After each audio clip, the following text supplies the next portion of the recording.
like Benson, I'm a who that. I'm a who that. Long as I'm living, I'm a who that. Lose or winning, I'm a who that. Sports Coma, yeah, this is where we do that.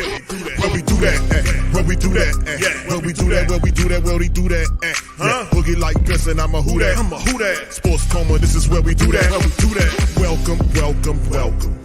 Somebody please better help. Running this thing like Elf. I thank God every day I'm not a felt.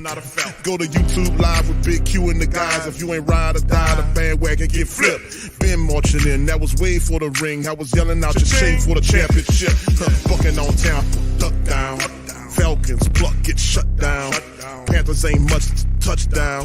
The vision really belong to us now. So much hate on the Saints, you could probably tell. Ever since Bounty Gate hit the NFL, when things seem fishy, then you probably smell the crooked referees or Roger Goodell. Yeah, fucking like this, and I'm a who that.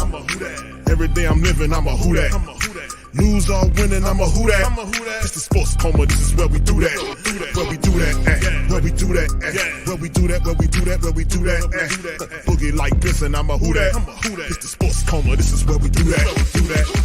You're listening to the Sports Coma with Big Q and the guys on the PRO Media Network.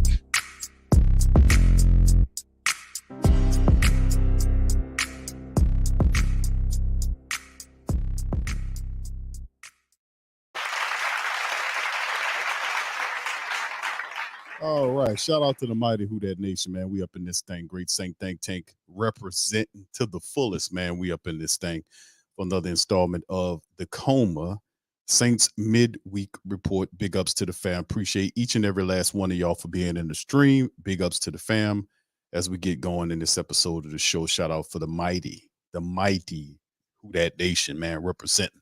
Pelicans, Nola, shout out to you. Good to see y'all in the stream. Josh, what's popping, fam? Appreciate you. Jay Bello, thank you, fam, becoming a new member to the channel. I want to say thank you very much. Picking me up and bringing me back to this world. All right, shout out to Jay Bello. Thank you, my friend. Appreciate that, man. Shout out to everybody, man. Much love to the Queens, man. What's popping? Dana, shout out to you, brother. Eric, be safe on the road, my friend.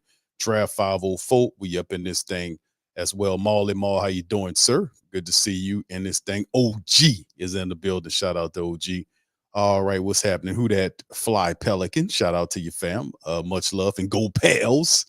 Let's get this cup, this NBA Cup tomorrow, man. It'll be the first step toward getting to the championship game. We got to go through old ass LeBron and retreaded Anthony Davis, but we got a full stack deck. Zion, B.I., CJ, Herb, Big V, Trey, Jose. We got them all, man. And we got some. It's gonna be a fun game against the Lakers. It's always fun when the Lakers and the Pelicans get together. A lot of star power there, man. So looking forward to that one tomorrow, baby. All right, shout out to the rest of the fam, man. Brother Joseph, how you doing, sir? Good to see you in the stream. Saints for life representing. Shout out to the fam. Yes, indeed. Hey, man, listen. We're going to cover some stuff, fam. We'll try not to hold y'all for too long today, and I got a little going a little early on. Shout out to my dog, Randolph. We had the previous stream tonight recapping the Pelicans. The Pelicans. I got Pelicans on the brain. The Saints and Panther matchup that's coming up this upcoming weekend. So if you can get an opportunity to check out the Keeping It Real Who That podcast, feel free to do that. Support the channel, support the fam. Doing great work over there. So much love to my brother, Randolph. All right. What's up, Papoose? How you doing, sir? Much love. Appreciate you, my friend, for stopping by. Big ups to you, fam. Appreciate you. All right. All right. Tell them I said what's popping, bro. Thank you, OG. All right. So let's get into this one, fam. And this one, of course, this is the Saints midweek report. It's a lot to kind of discuss and go over. And of course, let me just give you guys the rundown of what we're going to talk about in the stream. We're going to go over a few of the Saints moves that they made today. Article written by one of our writers here at the whothatdaily.com. We'll go over that. Also, there is the first injury report of the day. We'll cycle through that as well. We'll, of course, look at the roster and see what that looks like. We'll play some Alvin Kamara. He had an opportunity. WDSU gave us a brief look at what Alvin Kamara had to say about the team. We'll play some of that. We'll also get into an article from former Saint defensive end Greg Foster Jr. They had lawsuits going on. We're going to cover that. That is very deep. We're going to talk about that. And then, of course, we're going to then slide into the Mickey Loomis interview that was done on WWL radio or whatever with Mike Haas, another softball interview with him. I don't understand why Mike, well, I've often said that about reporters who work for the team. You won't get them to press these guys with really serious questions, and that's purposefully done. He'll come out with interviews, but he'll give interviews to his employees because that's what Haas is an employee of the Saint team. And he will not press Mickey Loomis for real answers. And he doesn't go anywhere else for people to question him. And that's purposefully done. So we'll go over that and we'll react to that interview today because in the end, and I'm going to tell you this again, Mickey, the Who Dat Nation is undefeated. You cannot stand in the way of progress. You cannot stand in the way of progress. You can't. You cannot stand in the way of progress. You won't. And I'm going to tell you something. You don't have enough money in your pockets to be able to contend with us here. Let me tell you something. You don't have enough money in your pockets to contend with the mighty Who Dat Nation. Let me tell you. Because when we upset, we don't just get upset for nothing. There is something that you are doing or not doing is creating the upsetness that you are feeling. Instead of addressing that, you do a opposite thing, like you're just going to level up of ignorance. It won't work. That's a flawed, dumb strategy, and you will fail. Ultimately, we will get our way, which means we won't progress. You're standing in the way of progress. You are standing in the way of making the changes necessary. And if you don't make the changes, we will make the changes. It's like that old saying, that lyric by Mystical. Handle your business. Don't let your business handle you. And guess who your business is? The Who Dat Nation. And if you don't handle it, we're going to handle your ass. We're going to move you clean up out of there, and we're going to show you something. So anyway, we're going to play that, and I'm going to react to it live on the stream here. So shout out to the fam, man. Yeah, Mike Hoss, man, listen, Hoss, you need to stop that, bro. Stop doing the interviews. Let somebody else do the interviews. We don't need you up there answering questions for them and placating for them. You're supposed to have some level of objectivity against what he's saying. You don't supposed to be two cheerleaders on the mic cheerleading for each other. It's supposed to be you asking some questions because he's not going to go and stand before Big Q and let Q question him. Hell no. He ain't going to let that'll be one for the ages. That'll be a viral moment. I promise you that. It will be respectable, but at the same time, they don't want those hard questions. They run from those type of questions. So you don't want Big Q questioning them. Because I'm gonna get to the meat of the matter, man. Let me tell you something. I'm not gonna be throwing those softball questions up there by his employee. So in the end, let's get it popping, man. Let's get it moving in this, man. Much love. Saints Light says fans need to keep playing. So go to the games. Don't go to the games. Don't speak. I've been saying, bro, y'all put one in the chat, man. How long have I been saying this? I've been saying this for a while. I mean, that's like one of the staples of the Sports Coma since we've been doing this for a while now. One of the staples is I'm very up on telling the family members, like reporting to the family members, because you can go anywhere and get somebody to tell you about what players the Saints are adding. Anybody can do that. But what people want to hear is your take. And if your take is valid and it's interesting, it's real, they'll listen to you. And in many cases, they'll elevate you in order, depending on how they like you or what your style is. Or, you see what I'm saying? You can go anywhere and have somebody tell you the Saints signed some guy that we never heard of before, whatever. You can get that anywhere, but it's the compliment, it's the commentary, and it's the realness behind it. Are you going to tell it like it is, or are you going to placate? Are you going to tell it like it is, or are you going to softball? Are you going to tell it like it is, or are you just going to fall in line with the rest of them? What you going to do here? Because if you fall in line, there's a dime a dozen of those, but only a handful of those who tell it like it is. And that's what the people want. They don't want to hear that. They want somebody to fall in line. They can watch ESPN all day. They can watch Fox all day. That's all you see is falling in line.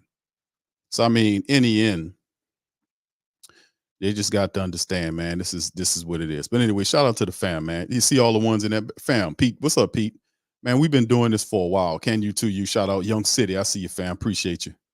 All right, Marley Mall says Q. I think Mickey will have yes. Yes. That would be a viral moment, man. I tell you what, man. But yeah, this is really interesting, man, to say the least, about what's going on with this team, man. But it's the refusal to address some of the things that need to happen.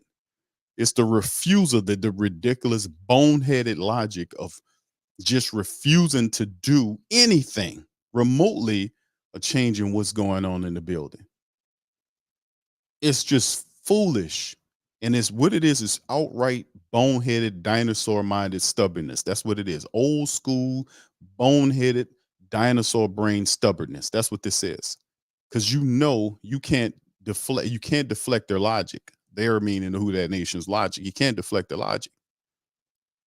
And if you say, oh, there's just this, that, and the third, you have to go to them for support.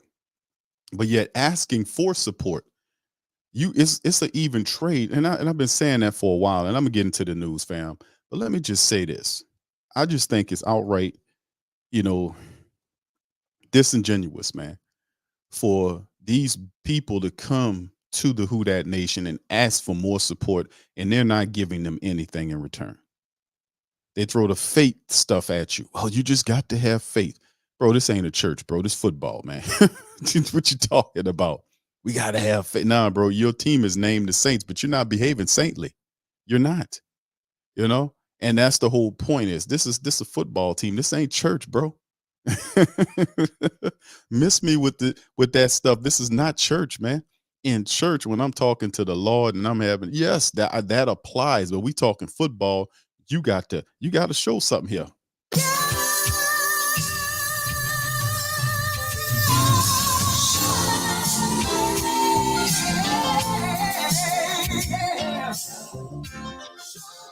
Come on now, because that's what it's about, man. You're going to have to show me, because you don't ask for nothing. You don't ask me for nothing if you're not willing to give something in return. Don't ask me for nothing. Why? Because we've given you everything, including time. We've given you time. We've given you money. Everything. And I go over this long laundry list of some of the stuff people don't even realize until they listen to the show and say, damn, are they really doing that? Family, I'm a historian of this team. Really, I am. Like when they have matters around just outside of the football, the business aspect, and I have a gift of tying it into football, like the stuff that happens off the field, into the field, and bring it together. For instance, I'm going to give you an example. Before Tom Benson died, and he had his daughter, Rita LeBlanc, and the rest of the children going at him, right before he died, because he locked them all out of his wills, took their car, out of his will. They took their wheels, meaning their cars, away from them. All the Mercedes Benz, he took them away from them and kind of put them out. He gave him some bread, but he put them out of his will. So, and not too long before he passed away, they then came together and sued Tom Benson. Now, why is this relevant? Just stick with me now. Hang with me now. They sued him, right? And they were suing to open up the books for the state. Put one in the chat if y'all remember this, because we covered it. We covered it several times on many streams. They sued him. His children sued him to open the books so they can get the fair money they felt like they deserved from the team. And the only way for them to get the money to figure out what they owed, they had to sue them to open the books so they can ferret out the books and the contracts with the state and all of that so they can get their money. You know what happened shortly thereafter? He settled the suit with them and paid them all off what they wanted, and kept everything secret. Now, why was that such a sticking point where he got to the point where he was stubborn with them and cut them off? But when they challenged him on them that paperwork with the state and the city, he backed off and gave them that bread. The reason is because they don't want you to know, because I already know that these deals, and it's not a secret. When they sold to keep the Saints here, the Saints were crying about them not being was not relevancy, but they required feasibility, like financially speaking. They were talking about, we need more suites to be able to keep up with the NFL revenue and all this kind of stuff. We need a brand new stadium. We need this, we need that. And all this was happening prior to Katrina. But let me stick to my original point. The issue with the books that happened with the state was they didn't want you to open up all that. All that stuff is sealed, by the way. It's sealed where you can't see it. The moment they approached that, he settled with them and have all that because they don't want you to break open the contracts and the agreements made between the city and the state with the Saints. And pretty much all that's in there is just a lot of bullshit up in there. A lot of stuff that's in there is free. They don't pay no rent on the Superdome, no rent. It's not their building, by the way. It's a state or taxpayer funded building with an unelected council of people that sit on top of it and collect revenue from it. You don't see not one penny of that money. How and that's often what I said. These are very bad deals that we have with these football teams. It's crooked. Very bad deals. And that's what's going on. They don't pay money on it. They don't pay no rent on the Superdome. They don't pay no rent on the arena. They get all of the concession revenue, all of the merch, all of the parking revenue, all of that stuff that's in there. They get it all. They don't pay many. They don't pay any, but probably any very low amount of taxes to the state. And you can wonder why Gales is sitting up there worth over $5 billion and the richest person in the state of Louisiana. If I didn't have to pay taxes and I had lived for free off of other people, and then whatever they pay for, I then take my private business and bank off of it, then of course I would be rich too. Because I'm operating on a whole nother different level than the rest of everybody. If you have to pay taxes, if you have to have these type of encumbrances and I don't, then of course I'm gonna have more money than you. Of course.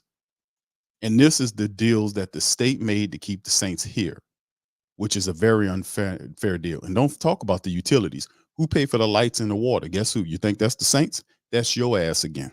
So when the dome lit up like a Christmas tree, the arena lit up like a Christmas tree, guess who got to pay for that? That's right. You, Mighty Who Dat Nation. Then on top of that, you could put signage all over the building, get naming rights for the building, and collect money off the building that you don't even own. How do you do that? How are you collecting money off of naming rights to a building you don't own? Only in these type of structures this happens. This is totally unfair, but that's a whole nother case in point. So what I'm saying is, I bring all that to you, and then behind that, I ask you to give me most support. Your booing does not help the team. Y'all just keep supporting us. Bring your support. All that I just told you, and you still asking for more. And plus, we give y'all the money. You make the players super rich. All y'all sitting up in that rich, 3 times over rich. Everything, the practice facility was paid for with taxpayer dollars. Guess what they did? Put Oshner's name on it and collect the money off of it. You banking out everywhere, and you still asking me for more. I'm paying $20. I got a running joke about the $20 nachos. I'm not kidding on that. We went down there to when was that? A year or so ago, we went down there and got the nachos. We had my boys, her boys. We had 4 boys there, and plus, man, we spent like $70 or something. I was like, girl, what is this? That's how much it costs. I was like, are you kidding me? $20-something nachos. That's some of the concessions in the Superdome, some of the highest in the NFL. I'm paying all of that. Then all of the stuff I just told you about, and then they still asking you for more. All right. So that's what I'm saying. When you hear me get upset and frustrated, I'm coming with all of that in my head.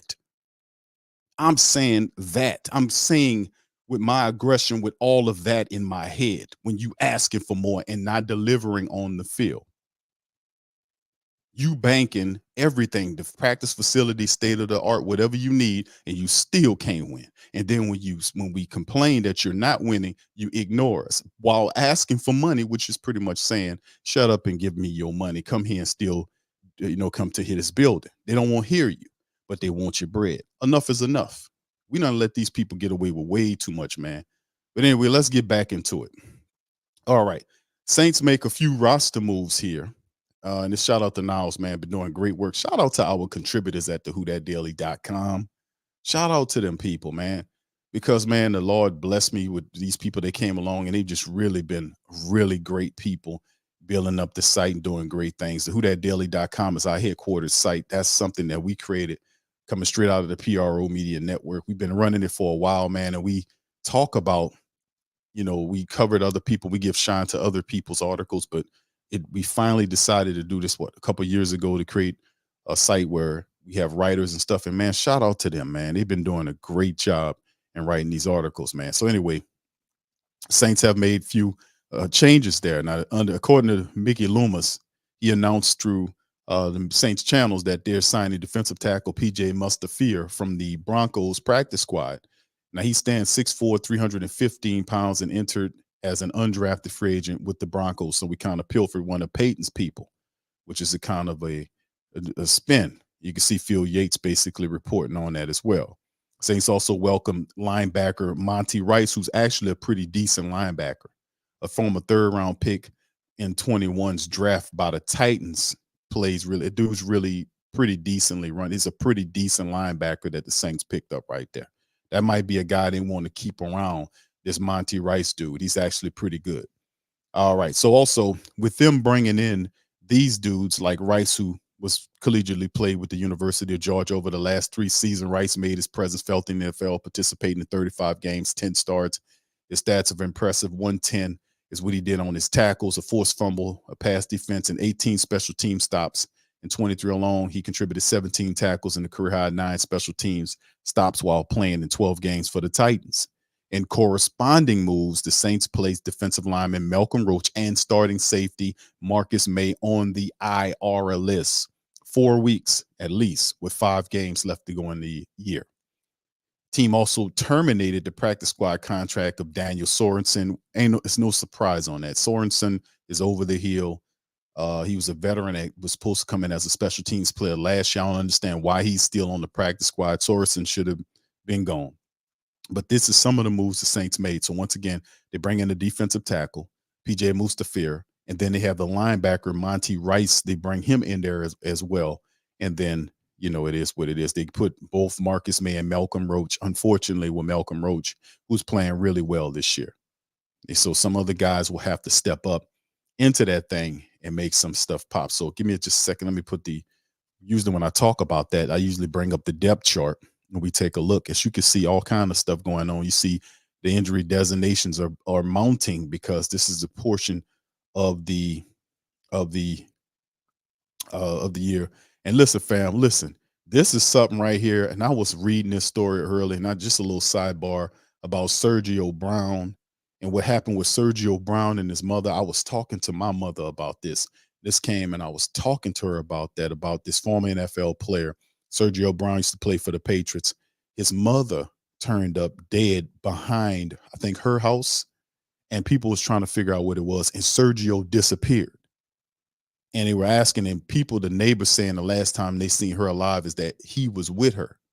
So they're thinking that he had something went on with Sergio Brown and his mama. So he finally popped up, and this story was just popped up here. And he said he's not guilty of first-degree murder of his mother. It's an incredible story, and it's something usually, it's just something that caught my ear. Very strange and sad story. It was, So anyway, looking at the depth chart, man, Carr, of course, he's questionable. We'll look at the injury report momentarily. Just give me a chance here. As you can see, we're going through it. And 2 of the guys that you see mentioned here, Mustipher is listed here. And of course, we know that he might very well get an opportunity. If you bring in PJ Mustipher, he'll get an opportunity to play as a reserve with Malcolm Roach being out. And of course, we know Cam Jordan's having injuries as well. We've seen Tanu Passanio there. Granderson is healthy. Isaiah Foskey still playing kind of banged up. Peyton Turner's still out. And Mustipher is here. And if you look at the linebacker level, you see Monty Rice is there, as well as Pete Werner is still dealing with some injuries. So Demario Davis, Zach Bowen, Nephi Sewell got a lot of reps last game. DeMarco Jackson is behind him. So they bring in a veteran, looking for a more veteran guy. And Monty Rice could possibly see some action in the Carolina game. He's a veteran, and Monty Rice might be a guy that you want to keep around if you're the Saints, man. He's a pretty decent linebacker. And of course, we know with Marcus May on the IR here, Jordan Howden will occupy that starting spot for the next 4 games, until Marcus May gets back. If the Saints have a playoff run, we'll see.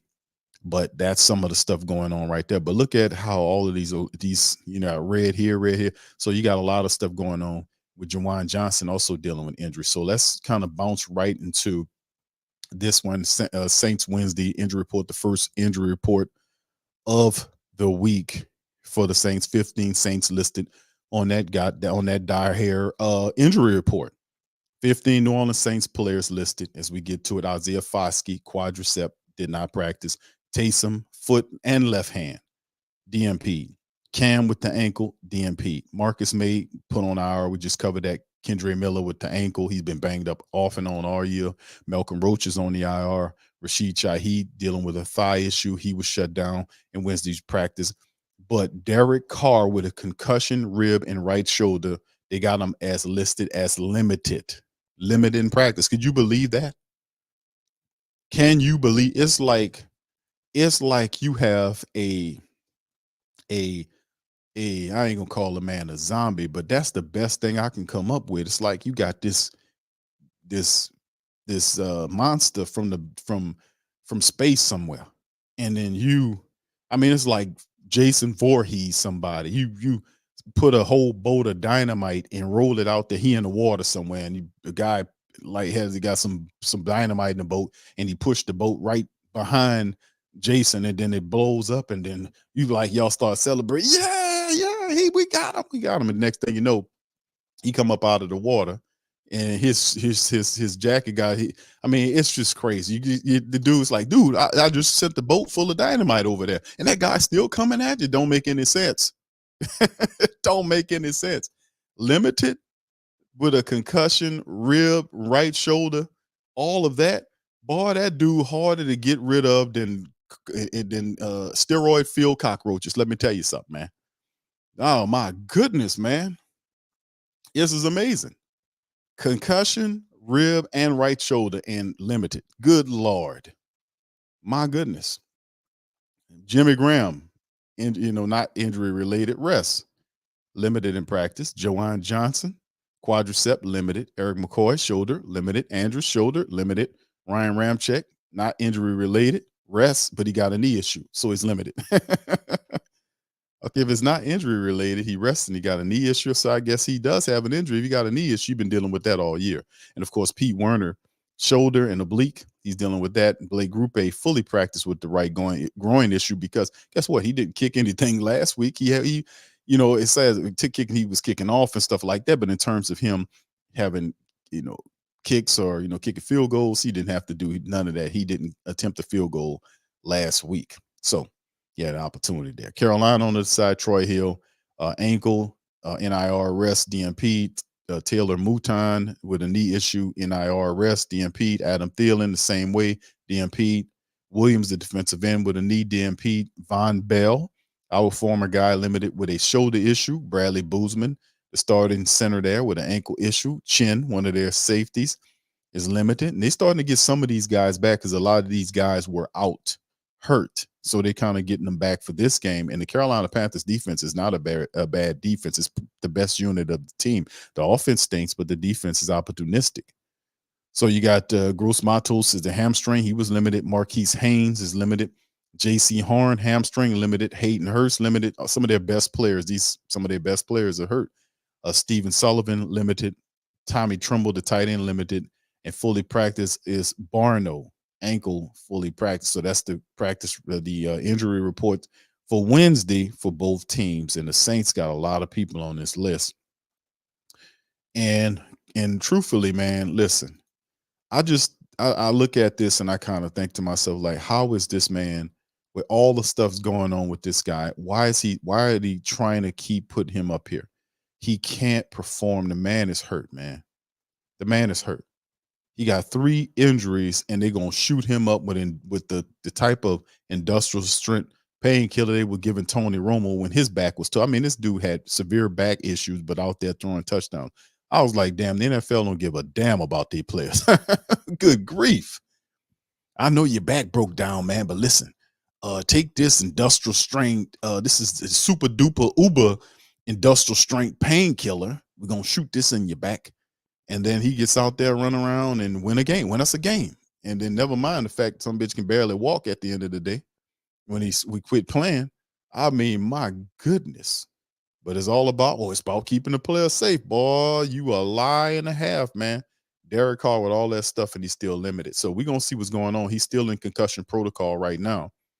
But he should be DMP just like some of these other guys up here. Just to be honest with you, man, that guy needs to sit down, man. Not because I don't like his plays, because I think the dude really hurt, man, to be honest with you. All right, so anyway, fam, let's move on from that.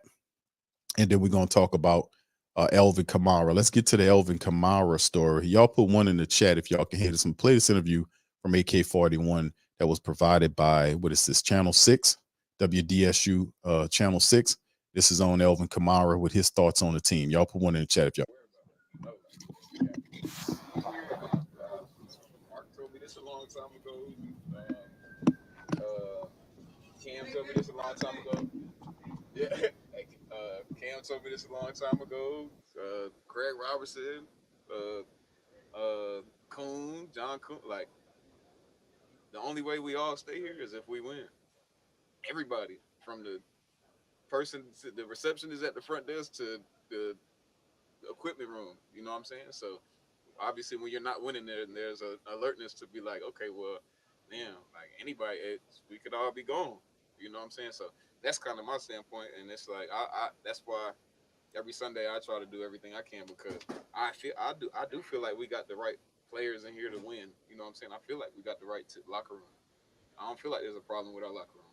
So like whatever I can do to help and try to make sure that we all stick together and stay together, that's what I'm gonna do.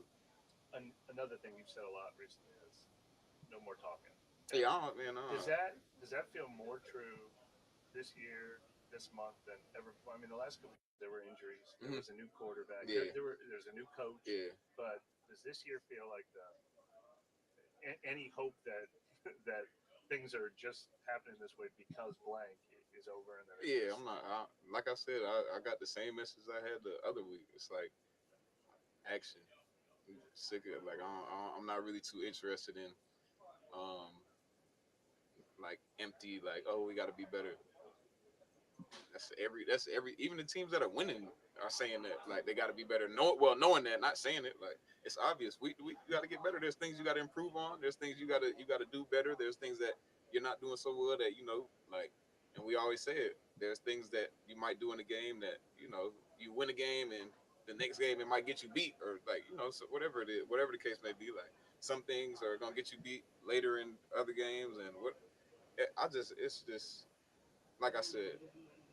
I'm more like in all facets of life. I'm solution based, right? I'm more practical. So it's like, okay, well, there's a problem, address the problem, figure out steps, towards the solution. That's it. That's all I'm focused on. I'm not really with the buffer. I mean, with the fluff or the, just talking just to talk. Like, I'm more solution based. So that's kind of like a locker room thing. It's been 3 losses in a row, but is there anything that has gotten better in the last month?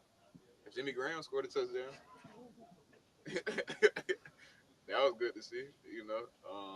Take that for what you want to take it for.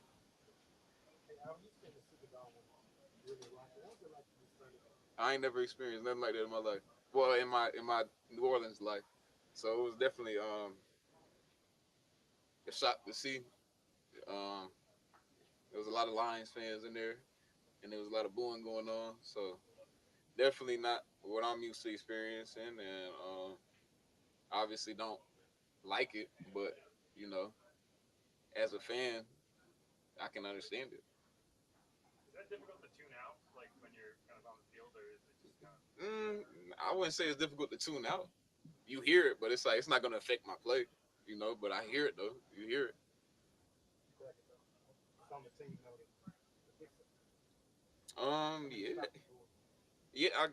I guess so. I guess so. I don't know. I mean, but you gotta kind of address, like, okay, what was the booing for? So then it's like, all right, well, what are they booing because they don't like what we do? I don't know. It's more to it. It's more layers to it. Yeah, Alvin, a few weeks ago, or you were talking about, like, you wanted to know how you guys were going to get better rather than what. Do you feel like you guys have gotten those answers a little bit better? Like, I think we're playing good football. I think there's players that want to win and want to do the right things, and they're dudes is playing with some passion and playing with a kind of sense of urgency. That's how I feel about it. Like I said about me, like I try to go out there and do everything I can to help us win. And I think there's players that's doing that too. So that's kind of like my answer to that. Is there every game's a must win? But players are smart. They know we can play this. But 1-11 team. Does this feel like more of a must win than other games that have been must win? No, I feel like every game is must win now. Obviously, the reality of this game is, the goal is to win every game. You might lose some, but I'm not looking at this game like, oh, they're 1-11. We've got to beat them. I'm looking at them like it's the Carolina Panthers. It's the next opponent, and it's also a division opponent. We need to do what we need to do to beat them. Like they're not gonna come in here and lay down. So you got to work for it. Do you have a chance to see any of that? And I don't know if you even want to talk about it, but the social media stuff, Mike. Did you see any of that or hear about With Mike, Yeah. I kind of some of my friends sent me some of it, and I guess whatever he was tweeting during the game. And, you got a question about it? Like, what's your follow-up question? The follow-up would be if you had any reaction to it, or if you felt like you understood what he was getting at, because it was a little bit. A lot of people have a certain perception on Mike T, right? I've known him for a good 7 years, and I kind of know how he thinks and what makes him tick. So I mean, Mike is Mike. You know what I'm saying? So whatever he chooses to tweet in his free time is what he chooses to tweet. And I wouldn't say that I don't know everything that he tweeted, but I've seen a couple, and I wouldn't say that I particularly have a problem with, anything he was tweeting. That's his personal opinion. Now, if he want to broadcast it, that's on him. If he want to keep it to himself and call the pastor and talk to the pastor about it personally, then that's on him. But he chose the way that he best felt like was representative of who he is to express it, and that's that. Can it be a slippery slope though in terms of keeping like the team on the same page? Like what? Like the team as far as like not even giving. Well, I don't know. Maybe it doesn't matter, but yeah. You don't want the appearance of dissension, right? But maybe if there's dissension, whether it appears or not, doesn't matter. I don't know. You be the judge. Did you talk to him at all? Who, Mike? Yeah. Me and Mike talk all the time. Did y'all That's talk my about boy. that? I see now we getting into how I'm perceived and how I handle certain things. We talk about a lot of things. That's fair. Yeah. We was talking about some real estate. Good talk. Yeah, good talk. Expensive talk. Cool. Platinum in Paris real estate? Huh? Platinum in Paris? We talking about a little St. Mark real estate. All right. And that's it. Shout out to Alvin Kamara, man. And like we always talk about, Alvin Kamara is a straight shooter.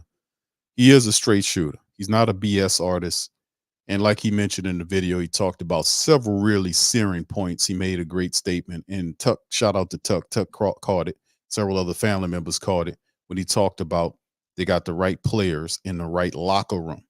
Now, you can interpret that how you feel, but there's a reason why they're losing. But if Alvin is telling you that we have the right players in the right locker room, then what's the issue? What the problem is?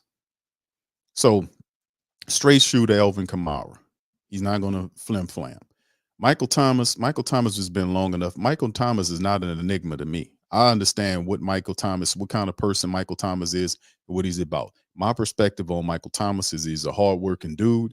He's also a straight shooter. He's more reserved, and only comes forward to talk when he feels like he has something to say. But Mike is going to listen to you, and he's going to play you to the rear. And let me tell you something, Michael Thomas is the type of guy that's going to listen to a lot of stuff that's out there about him. That helps drive him. He's not a guy to tell you, man, I don't listen to that. When Jeff Duncan pissed him off, he said, you the one that's writing all that BS. Yeah. And so he was quite aware. It kind of took Duncan off for a little second. He kind of played him to the back. But he does. And most players who are very competitive, they read and listen to when people are making commentary about them, because they use it as a source of motivation to propel them to keep doing what they're doing. You know what I'm saying? To take it to that next level. So I understand what Mike Thomas was talking about. It's not a bad, they say it's a bad thing for him to out the quarterback. The quarterback needs to be outed. If the goddamn head coach would do it, Thomas wouldn't have to waste his time on Twitter doing it. See, it has to be said. It will be expressed, whether it's by Michael, the running backs, whoever. Somebody's going to express it because it is very obvious and clear that nobody is checking Carr's bad quarterback play. Nobody's checking his poor fundamentals. Nobody's telling him that, of any high standard or any just repetitive over and over again. Hey, don't stare guys down. Hey, look over the entire field and don't half-ass the field.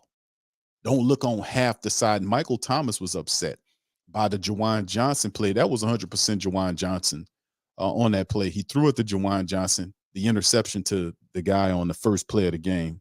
Well, it's not the first play of the game. It's the first possession the Saints have, the first play of the first possession, which was the throw off the tips of the fingers of Juwan Johnson to the defensive back for the Detroit Lions. And he kind of alligated that thing. And he was doing it because usually when you do that like that, that's because you're worried about somebody behind you. So he had a guy that was right next to him, and there was a safety coming for him. And he kind of hurry up and see if he can put his hands on it and turn and locate where the guy was. Usually that's what they do. That's a very common thing when people are worried in the vicinity, like they know they're in the strike zone where safety is, they'll be very worried about such a thing. And that's what happens. And as soon as he missed it, he looked where the safety was. The ball went to the hands of the safety that would have knocked his block off had he caught the ball. Now, what Mike was mad about, was that on that play, there was a wide open wide receiver to the left boundary that was streaking up the field that Derek Carr didn't even see. That's what Michael Thomas was mad about. But what I'm saying is, listen, if the head coach and the coaches around the quarterback would say this, then Michael Thomas wouldn't have to say it. You get what I'm saying? Y'all follow? Put one in the chat if you understand me. If the goddamn head coach and the offensive coordinator and the QB coach, all of them, if they were saying this to the quarterback, then there would be no need for Mike Thomas to tweet it. You get what I'm talking about? And he there in the building. So if he's saying that and he's frustrated about it, they're not saying it. See what I'm saying? That's why it's all about perspective, man. It's about perspective. And you can either listen to them people or you can look all around and understand that Mike Thomas wants to win. He wants to win. He wants to win games. He's here to win. And we don't have time for no BS. And Alvin Kamara is right because that's how I think. I often talk about that. I am not a worrier. I am a warrior, which means I'm not going to, if there's an issue or there's a problem, I'm not going to spend ridiculous amounts of time sitting up here worried about a problem. Once it's recognized as a problem, I kick into solution mode and try to figure out ways that we can get this solved. We don't sit here and marinate in the problem. We find the answers. Once you recognize it as a problem, we then kick into solution mode instantaneously and find the answers and solve the damn thing. That's what it's about, and move on to the next level. That's how you win. That's how you accomplish things. We don't have time to sit up here and waste time worried about this, that, or the third. Let's get the answer and keep it moving. And I agree with that. So he said a lot of positive things and basically gave some really keen insight about the mindset of what's happening inside of the team.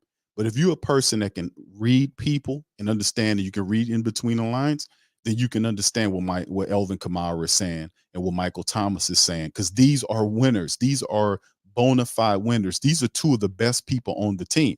Michael Thomas is a phenomenal wide receiver when he's healthy. He does a lot if you use him. He could have had a big time year here if dumb Carr would have found him and stopped looking at half the field. And this is the thing that got to really hurt Michael Thomas, because Michael Thomas was one of the big factors in recruiting Carr here. But I'm pretty sure that he didn't think that he would come here and only look at half the damn field the majority of the time. And of course, we did film work on our TSC screen on Tuesday, our Tuesday special. We did some film work and I pinpointed Carr's when he checks the ball, I've showed several different times for the family members that's seen it. That's members of the channels, the Patreon family and the YouTube family. That's members seen it. I've showed it. Even in certain plays, I replayed it over and over again and showed and pinpointed where wide receivers were streaking. They had wide receivers that were so open, they had their damn hand up running. You know, like when you see somebody and you might be playing street ball with somebody, and then you look, and then the guy takes off and he's so open, he's got his hand up in the air saying, look, I'm open. They had receivers streaking down the field with their hand up saying, throw it to me, and Carr never sees them. So the question, what Michael Thomas is basically saying, what he's frustrated about in that tweet, and what Elvin was saying, what's going on with Michael Thomas? Man, come on, stop all this madness, man. Michael Thomas has a reason to be upset. So does the rest of the people. People are not just upset. And Alvin Kamara is one of the smartest people on that team. He knows why the people are booing. You think Alvin Kamara, as smart as he is, don't know why people are booing him? Well, I never, in all my years as a Saint, I never known that many people. Bro, let me break it down to you. And you already know this, my man. You got to play politics in the building, because you know, to a degree, they structurally bound to the team and they can't reveal certain things about the team. They'll be, penalized if they reveal certain inside, they have, like a semi non-disclosure agreement. But I don't need for you or, for no player to tell me what's going on in the building, bro. I'm very astute. I can look at what's going on with the team, because how the team operates like a team that has severe amounts of dysfunction happening. You don't have all these guys running around here and the stars are frustrated and the team's not winning. Something's going on here. And if it's not the talent in the building, I said we got enough talent. It's a schematic standpoint operated by the coaches at the top, which starts with Dennis Allen. He refuses to make any changes. They don't change a damn thing. They don't change out the play call, and they don't do nothing. They just keep doing the same thing. Then you got a dinosaur sitting up there protecting them, getting mad at the family members. You won't have a job for long if you keep doing this. I ain't talking about L. I'm talking about the rest of these clowns sitting up on top of this team, trying to come at the Who Dat Nation. It won't work, player. So shout out to AK-41. Shout out to Elvin, man. Forever the sharp, the straight shooter that he is, telling the truth, understanding, and being as judicious as he possibly can, because we know he's under contract with these people. He can't say too much. You get what I'm saying? Without them taking his money and penalizing him, or whatever the case may be. That's why Mike can tweet it out and then delete it and all this kind of stuff. What happens, and but this is the reality. This is where we are. And it don't take much to figure that out. I've been saying this for most of the season about what's going on with Dennis Allen. I've been telling the family members, hey, listen, I'm not mad at Dennis Allen. You know why? Because Dennis Allen's not a head coach. Same shit I say all the time. It's like I'm reading a script. I keep saying the same thing over and over again, because Dennis Allen's not a head coach. He's not anybody's head coach. You know why? Because he don't have this. He don't have this. He don't have this. He don't have, and it shows. He don't have any discipline. He doesn't have attention to detail. And I go down this whole damn list over and over again, and it's raining out true, because he can't wrangle these people in to make them win consistently. And he got the talent there. He refuses to make the proper changes that's necessary for the team to have success. And it's the same old stuff. So how are we going to get different results if these people keep doing the same stupid stuff? It's a part of the game, man. All right, so let's move to this article, man. Foster. Now, y'all remember this article right here. This is Foster family accuses cops of torturing him to death. This is crazy. Glenn Foster Jr., y'all remember him. Glenn Foster was a very, a pretty decent defensive end for the Saints. I like Glenn Foster. He passed away. But listen to this story right here. This is from ESPN. The family of Glenn Foster Jr., the former Saints player found dead in the backseat of a police SUV 2 years ago, filed a lawsuit Wednesday accusing the sheriff's deputies in rural Pickens County, Alabama, of repeatedly torturing him after he was arrested following a traffic stop. Now, see, this is not guesswork. I have not read this article through, but I'm more than sure they probably had an autopsy done independently. And let me share this, with the family members. Y'all know my sister passed away recently, a couple of years ago. What was it, last year? I want to say, man, this time flies. She passed away. Where she passed, she just had moved. She just bought a second house. And where she was moving to, the new house where she was moving to, she still had boxes packed of stuff that she would never open. Very sad. Very sad. Stuff that she bought she would never open. But the reality was when she moved there and something, and I told you what happened, she passed away. The parish in which she was living in would not perform an autopsy on her. We had to pay to get an independent autopsy done on her. They refused to do it. And I found that very odd that they refused to do an autopsy. But ultimately, we got to the bottom of it and figured it out once we got the autopsy done. We found out there were weird connections between the parish where she was living at, and this was this whole thing with when they tie your stomach up, and I tell people all the time, don't do that. I warned her about it, and I said to her I didn't want her to do it, but she did it. But it's the thing when the guy get gastric bypass or whatever that stuff is, please don't do that. Don't do it. If you gotta lose it the regular way, lose it the regular way. Don't do that. That is extremely dangerous. And listen, it was all kind of stuff. Let me just put it out here. And I'm just saying, this family, when they did this, I'm pretty sure that they did an independent autopsy and found the autopsy person gave them the information on this, and they're bringing this to light with this lawsuit. The lawsuit filed in federal court in Birmingham alleges the defendants tased, struck, beat, and choked Mr. Foster, causing his death. Defendants say excessive barbaric use of force violated Mr. Foster's civil rights. The complaint says their actions robbed the Foster family of a son, father, and husband.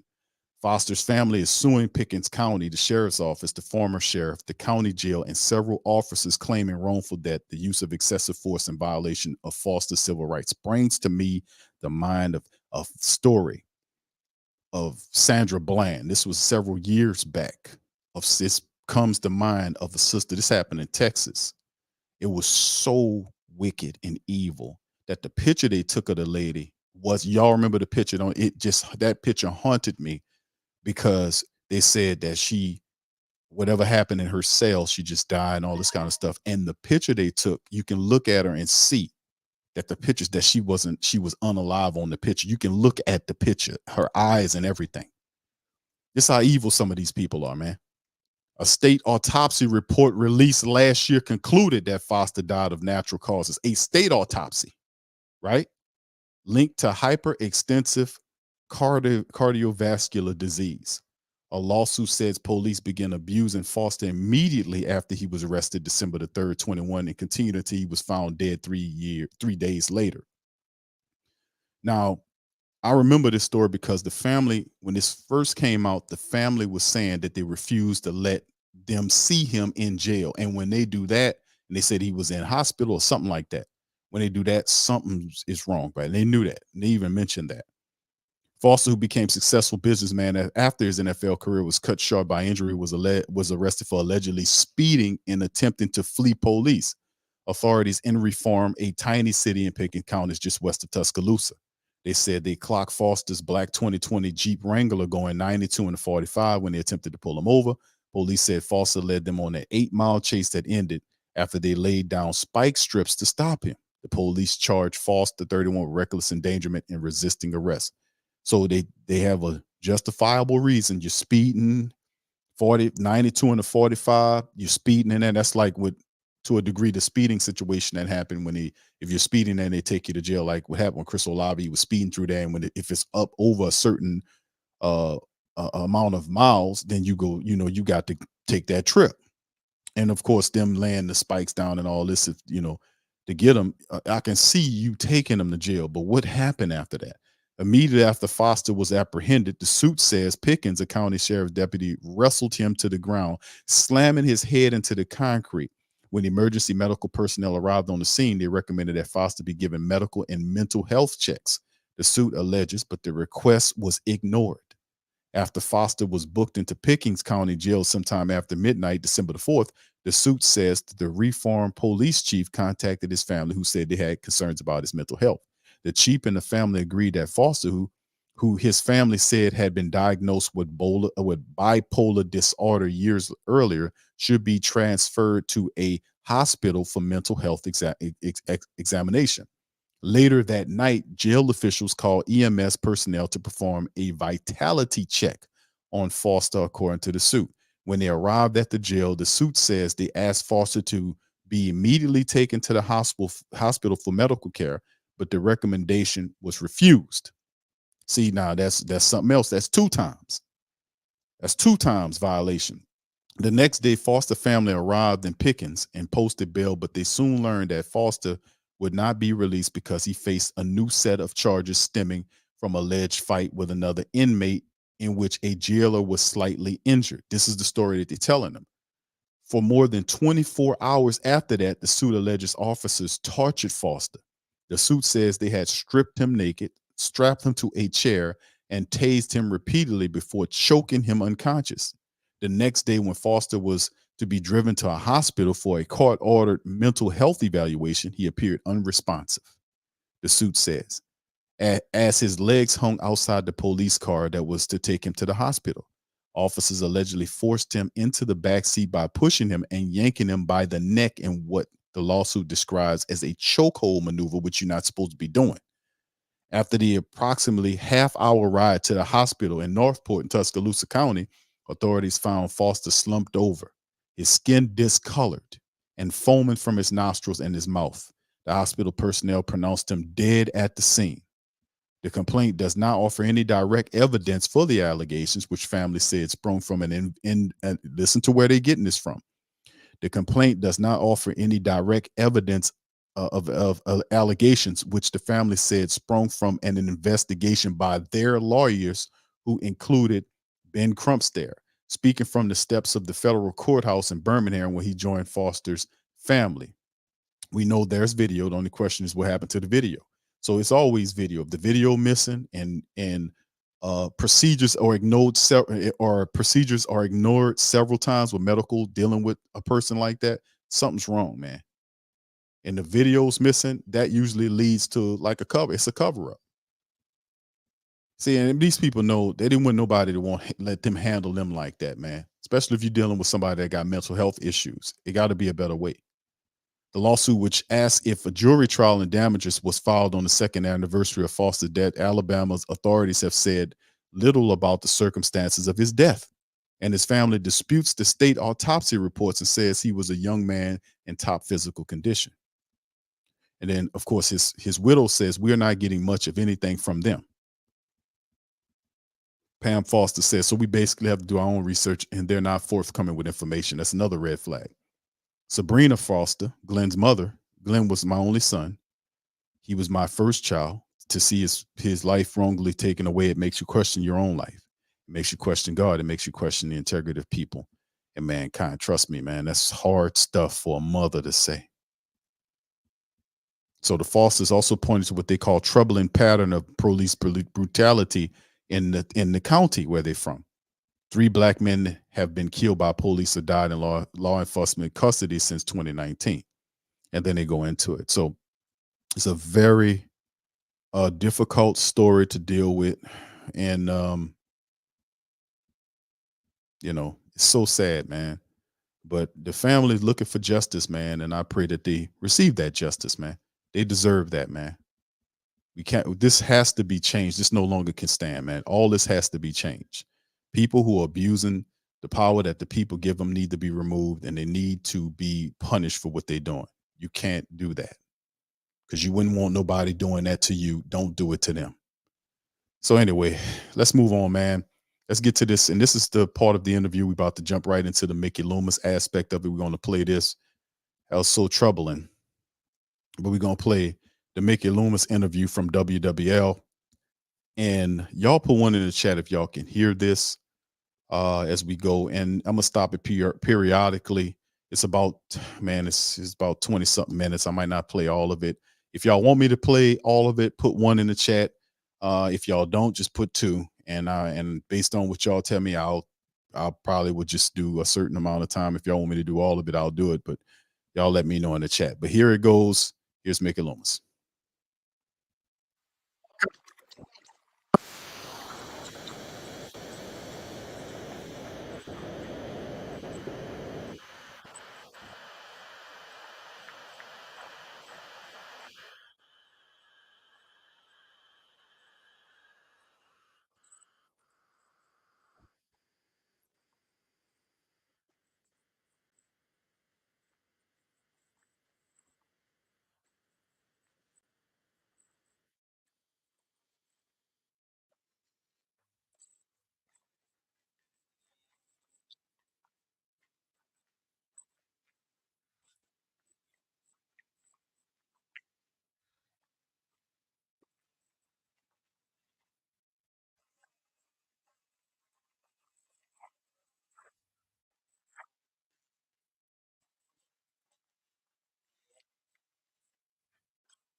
All right, fam. So y'all said y'all couldn't hear Lou.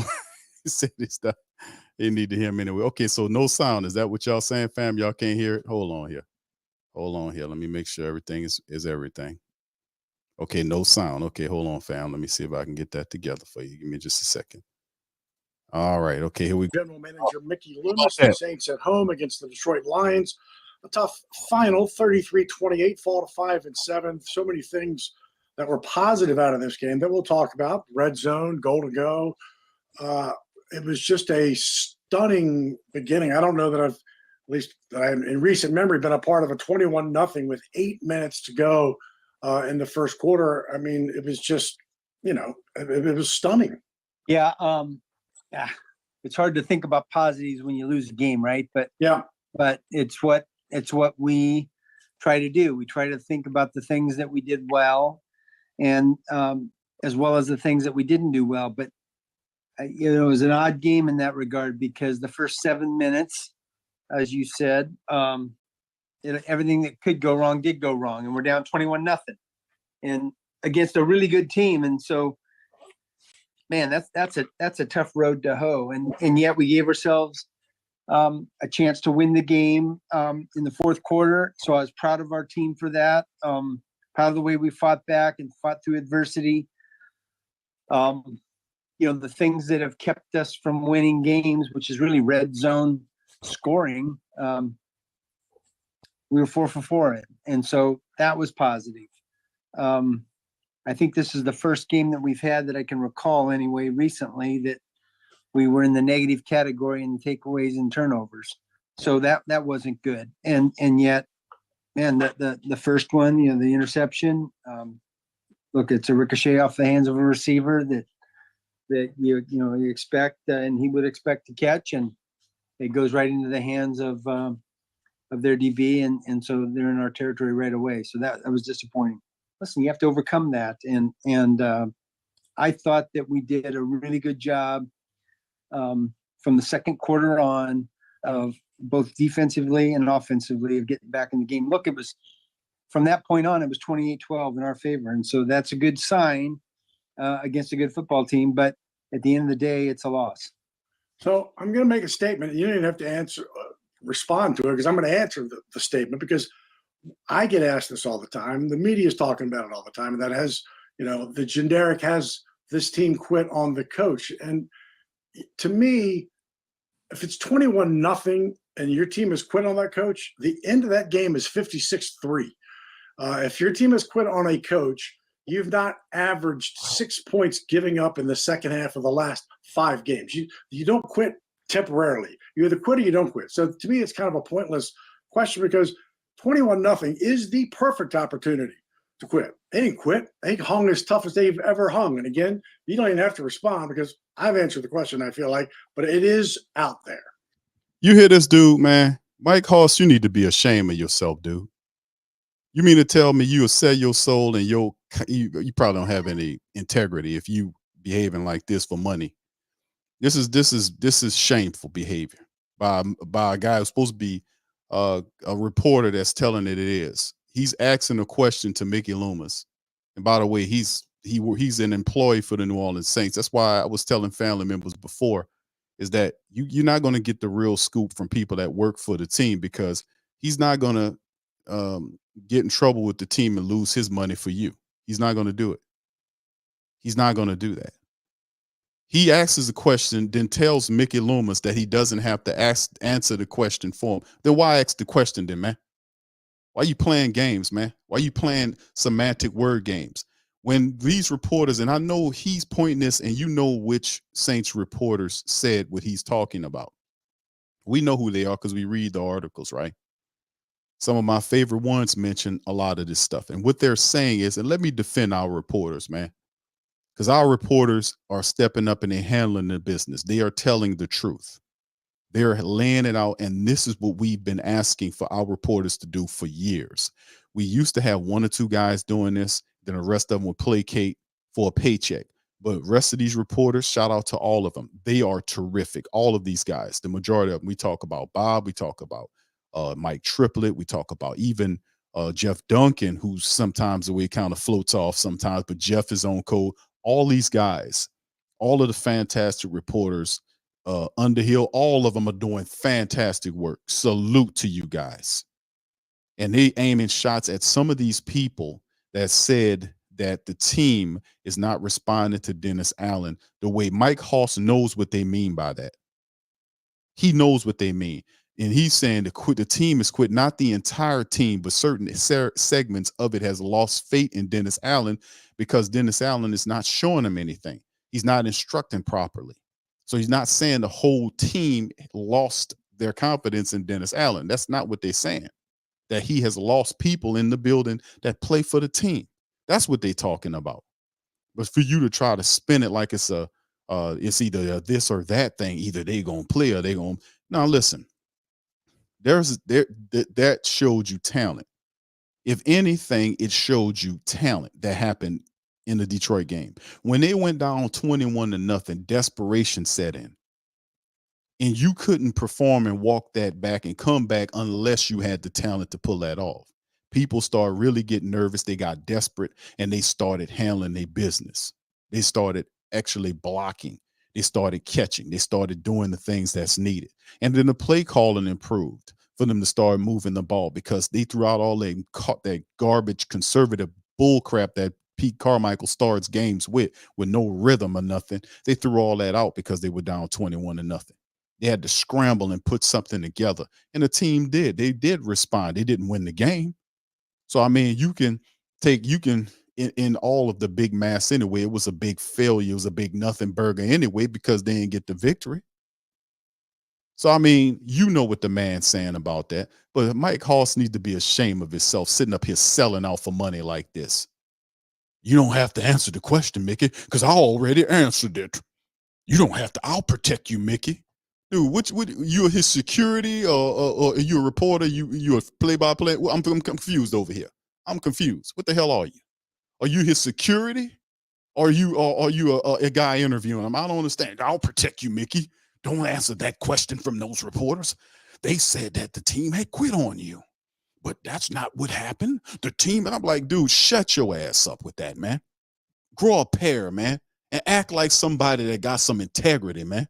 And ask these questions, man. Stop selling out for the money and ask the questions like a man. Stick your goddamn chest out and ask these questions correctly and stop playing around and placating to Mickey Loomis, man.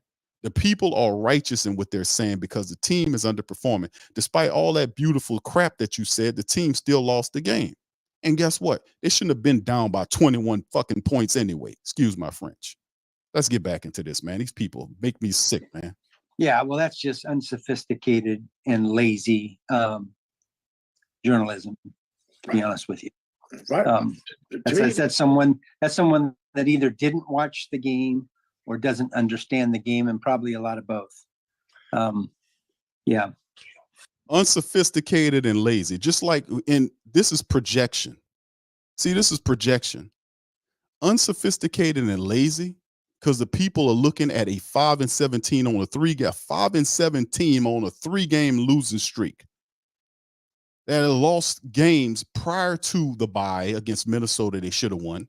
Come up off the bye, have all these fantastic practices, lose to the Falcons by their own hand, by the way, lose control of the division. And then the next game, lose to Detroit. They were down 21 points, and you calling them lazy and unsophisticated? That's a projection, Mickey. That is a projection. You the one that's lazy and unsophisticated. You, because you refuse to change. You got a dinosaur-ass brain when it comes down to making changes here. That's just lazy and unsophisticated reporting because they're not saying what you're saying. They're not kissing your ass like this asshole interviewing you. I mean, we need to all put some money together and get some alcohol wipes and send it down to wherever this dude is so he can wipe his mouth and his tongue because it's all he doing is stuck on the backside of Mickey Loomis. Good Lord. But at least people are asking the proper questions to challenge you. You don't want to be challenged. And you want to sit up here and us believe that you know what you're doing and that you got an actual plan when they falling through the floor before our very eyes. We seeing a controlled demolition right before us. And you sitting up there calling the reporters that's reporting on players that they know for certain These are professionals that got direct access to these people. I'm more than sure they got some sources in the building that know who don't like the guy. They're not going to report on it because they got something called reported, what they call it, integrity. They call it reporter or journalistic integrity. That's what they call it, which Mike Hoss has none. He sold his journalistic integrity the moment he put pen to paper to join the Saints as a reporter and be a play-by-play man. He sold his soul for that and in his integrity and every damn thing else with it, sitting up here like this. But for the rest of the people that do have journalistic integrity, they know because they talk to the players directly. They know who and what's going on in their building. They can't report or talk about it because they won't violate their sources. But I'm telling you, they know just like we know what time it is. And to call them and say that it's lazy reporting because they're stating the obvious is ridiculous. And Mickey Loomis is projecting unsophisticated and lazy journalism. Or what the hell we call what you doing with the Saints? Because that ain't nothing sophisticated or civil about what the hell you doing as a general manager. Sitting up there on your ass while the team fall through the ice.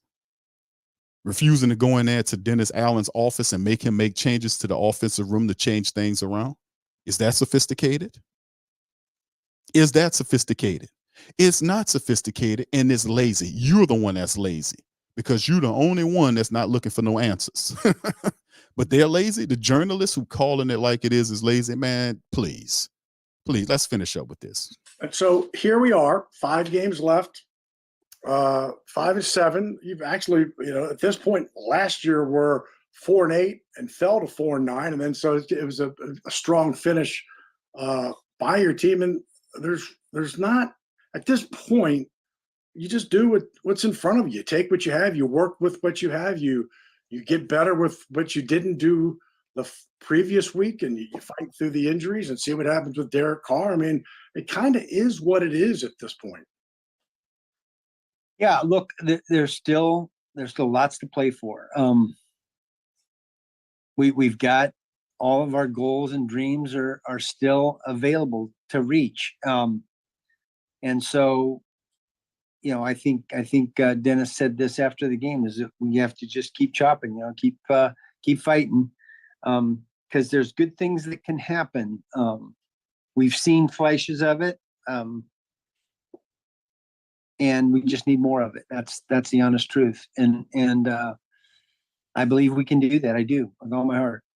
There you go with that. Play of Alvin. Oh, my heart. Oh, my. Listen, I said it before. That's it. There you go with that. All that heart talk. All my heart. All in my little heart. I believe we can win. Here go this believe and heart talk.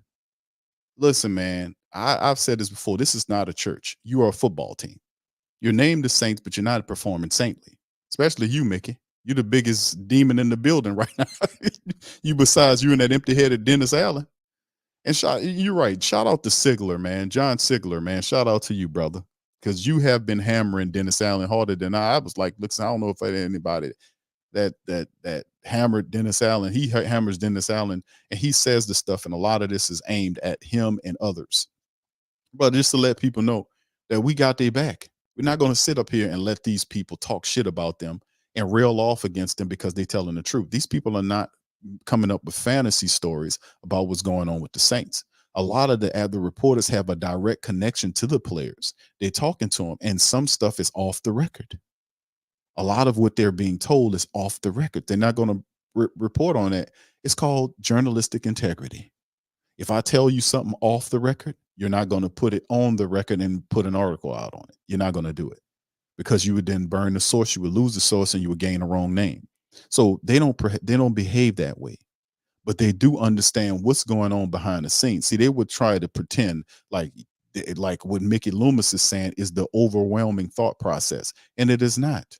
And anybody that does not agree with Mickey Loomis' take on what the Saints are doing or how they're doing right now is wrong, and you're lazy and you're unsophisticated. You're lazy, and I'm going to just say it like this. Hold on. I'm going to just open my goddamn mouth. Let me tell you. Listen, I don't like the curse. I'm going to bring it down here. But let me tell you something. I don't understand. How are you guys out there? You just need the support. all these reporters, listen, I'll tell you something. You guys, this is lazy and unsophisticated reporting. Let me tell you, that's all 100% wrong here. You guys are you're sitting out there and you're T model Fords and you're doing all this crazy googly goop talking and so fiddly sticks. I mean, this is terrible. I'm not going to go for it. You know, we got the right guys in the building, and oh my goodness, let me tell you, in my heart of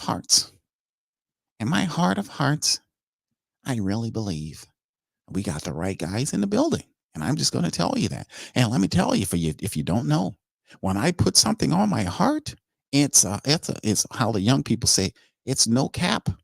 And I said that right? It's no cap. That's right. That's no cap. Now I'm telling you, I got the right. It's 100%, and it's in my heart of hearts. And I'm telling you, it's what it is. So if you don't like it, stop being lazy and unsophisticated. Okay, you write the stuff and write like like it is, and we'll get along. Okay, all right, here we go. Alvin Kamara, he's now your overall leading rusher from a touchdown standpoint, running touchdown, all-purpose leader.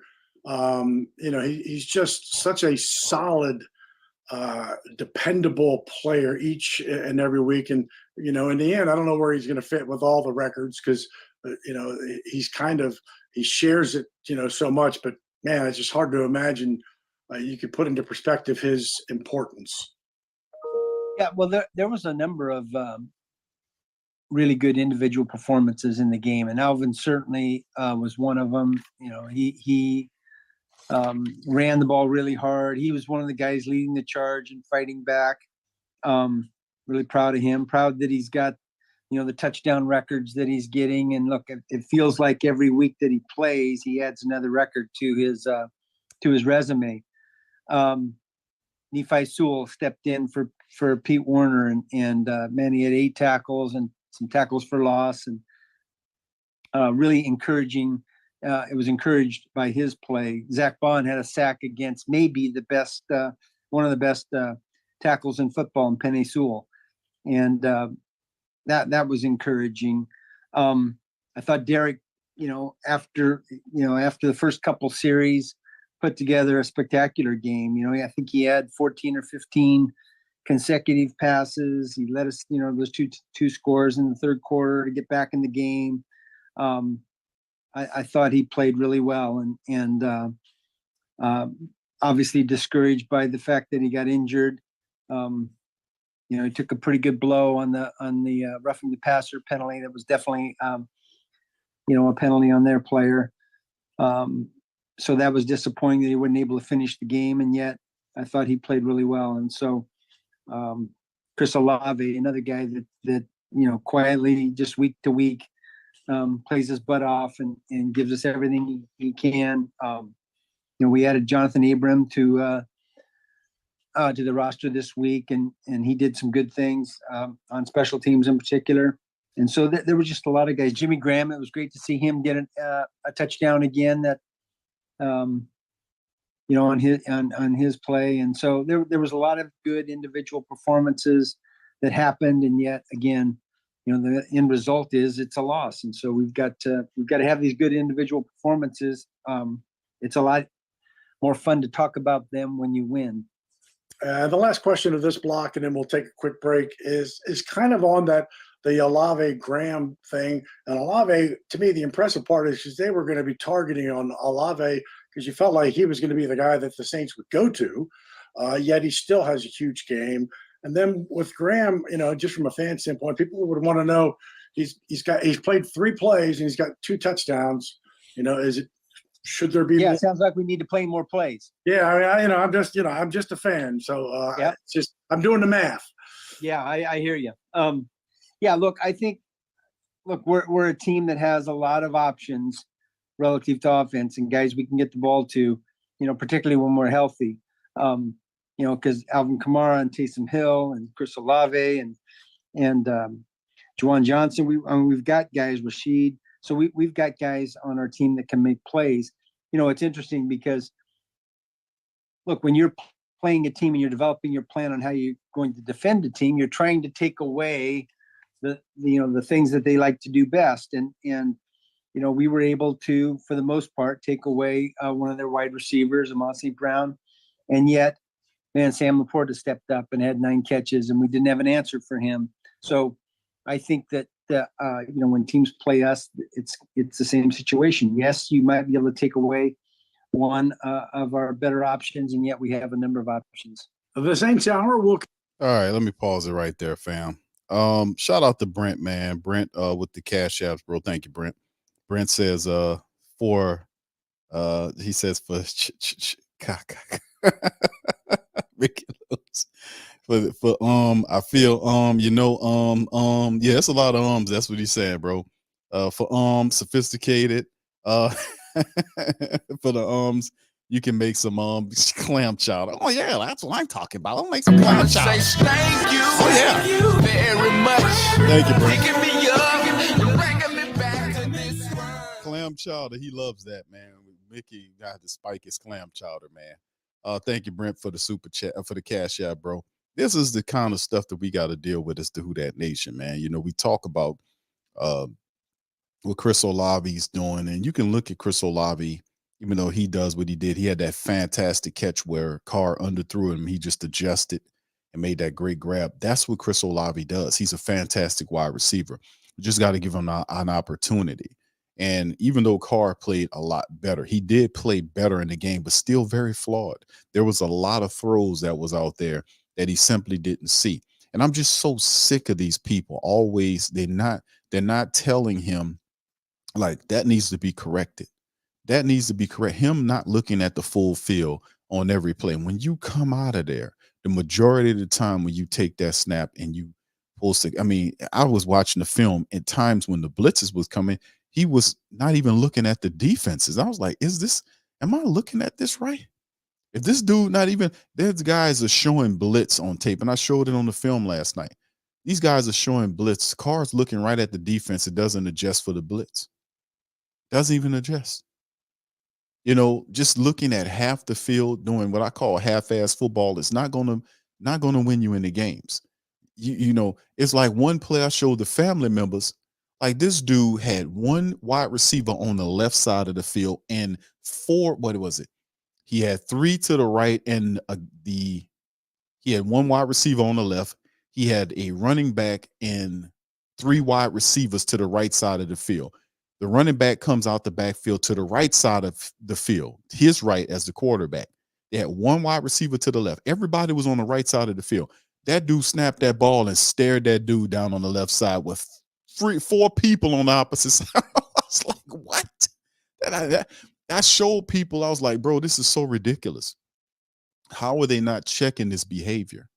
All of these coaches that has something to do with Carr, if they're looking at the film and they're not teaching him that or showing him that, they need to be fired, man, because you're not helping out doing that. He had his that needs to be pointed out as a problem.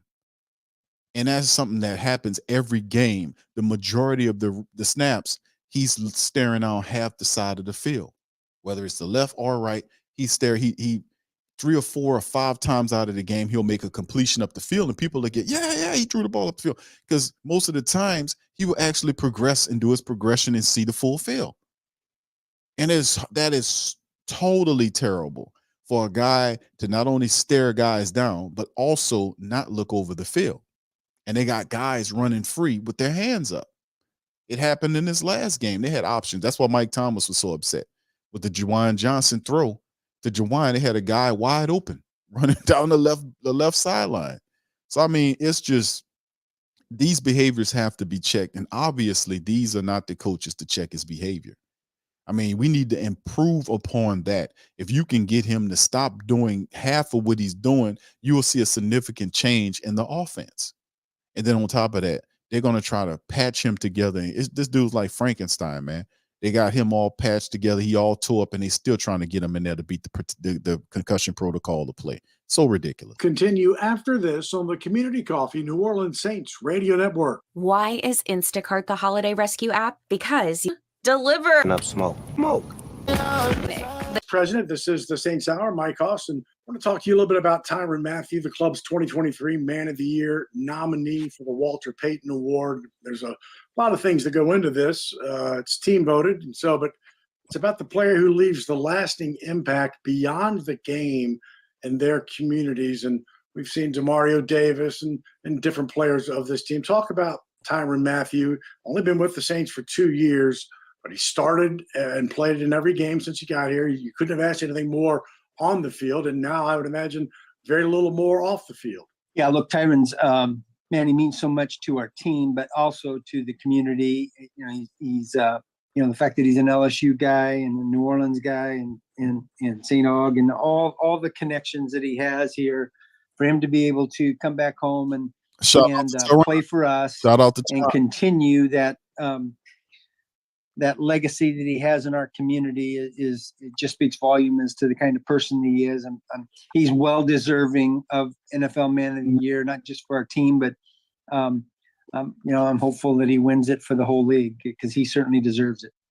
And you took part of the words out of my mouth, and that it speaks volumes to me that this is the second time he's been nominated. He was nominated in 2021 with Kansas City. So to do that with two different franchises, and, over a period of years, this is more of who he is, right? This is the real picture. Yeah, look, I think Tyrann's a guy that's he's passionate about football. He's passionate about our team. He's passionate about the community here. And it's the same passion that a number of guys on our team have. Cam Jordan and Demario Davis have been nominees for us in the past few years, and both those guys do so much, and both deserve the recognition that comes with that. That's not what they're looking for when they do their work in the community, but it's certainly well deserved. And we just had the My Cause, My Cleats weekend with the Lions game. So you got 17 players, and of course Tyrann was one of them with the the unique cleats. Which, by the way, no one cares about this, but I'm all for it. I love it. I could find JT Gray on that field in a matter of seconds with his bright shoes. And in my world, anything that can help identify a player, I'm all for. But that was another great showing. 17 players taking part in that. Yeah, it's a great program that the league has, and calls attention to a lot of really worthy causes. Take a quick break. We are talking with Saints General Manager and Executive Vice President. Which means they pretty much had their choice of where they wanted to sit. It was the Saints were able to shut them down in the second half from a fan standpoint, but it was just kind of an atypical situation for me. Yeah, I would say this. Look, we're used to having a large number of Saints fans at some of our opponent, away games. We're not used to having that volume of visiting fans at our games. And so I would say, look, our stadium sold out on a season basis. That's disappointing to have, that many tickets that are resold and given to visiting fans. But look, I understand it. I mean, I understand the economics of it. I understand that, season tickets are expensive, and No.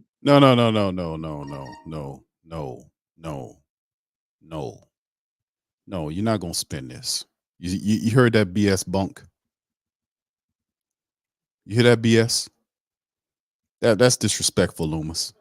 You're gonna sit up here and pretend that it's disappointing. You're disappointed? Really? You're disappointed that the Lions, the Saints family members sold their tickets to the Lions people, so they sit behind the bench, and you didn't get you got them. They got the message. He got the message. But notice how he spends this. Propaganda man. It was disappointing. We have all those damn Lion people behind us. That was disappointing. Where were all the black and gold people at? And I understand the economics of it. Do you really understand the economics? Oh yeah. Oh yes, I do. Oh, I understand economics because tickets are high, and it's holiday season, and you got to buy your Christmas presents, and and eggnog, and sometimes that's how it goes, and sometimes no, it ain't. See, Dude, are you kidding me? That's how you gonna spend it? That the things are expensive? Is that's why they're not coming? That's why they sold their tickets, because things was expensive? Are you really that stupid to believe that? Or are you really that deceitful? I would have to say more on the deceitful side to sit up here and spin that narrative and try to literally try to remove your power by you not showing up. The tickets were sold. Let me spell it out for you, Mickey, because maybe you don't know. Maybe you're not as sharp as you used to be. Let me tell you this. The reason why they had Detroit Lions people behind them there where they usually are black and gold people is because the black and gold people are upset and pissed off with this bull crap team that you put together. Your constant chiding of them and the fact that you're ignoring them, the fact that you won't force your bum ass head coach to make changes from an offensive standpoint that perhaps could change and make different results on the field. They're not asking for too much for you to do that. But since you stubbornly and just ridiculously, stone-headedly refuse to do it, they're selling their tickets and they're not coming. It has nothing to do with the fact that they're low on money or the tickets are expensive. See, it's not about money for us. If you represent for us, we represent for you. We've given this team tens of millions of dollars. That's why I had to spill at the start of the broadcast when I told y'all about how much money and what the economics is behind the Superdome, how much they pay for the rent and the utilities, all this type of stuff. When I gave you all that and what they banking up on, all that's provided by you. The $200, $300, $400+ million renovations that some of the family members seen when they walked through the dome and seen all of the different changes. Guess who paid for that? You did. You paid for that. You put brand new concession stands in areas where there was no concession stand so you can buy higher concession food. Very good. You had the end zone suites and all that stuff put in. Guess what? Guess who paid for that? Your ass did. You also paid for the water and the lights. You pay for it all. And then at the end of the day, tickets are high after you give them tens of millions of dollars. Let's hear it again from Mickey Loomis. Listen to this type of BS, man. Listen to this crap, this garbage spewing out this dinosaur's mouth. Listen to it. Not used to having that volume of visiting fans at our games. And so I would say, look, our stadium sold out on a season basis. That's disappointing to have, that many tickets that are resold. Your tickets, the tickets are sold out on a year-to-year basis. We provided, I don't know how many years of sellouts, and they have a long list, but it used to be, of ticket holders that was trying to get on that Saints ticket list. For the last several years, this has been the norm because the Who Dat Nation has been fully invested in supporting this team. Even after we had the Sean Payton 9-7 year where we failed to make the playoffs, the first Dennis Allen year, and into the second year, we still fully supported. And the family members still was supporting it, to my chagrin, because I was telling them don't do it. I'm a lot more hardcore than most. And I was like, listen, the faster we get on cold, the fastest, because listen, I'm already looking past him. He don't matter at this point. He being Dinosaur Mickey. He doesn't matter at this point because he's in the way of progress. This is an economic move that's aimed to get Gail Benson's attention, your boss. That's what even though Dennis is his boss, we talking about the boss over the team. And the only way you're going to get their attention is through the money. Economic boycotts work, and they work really well.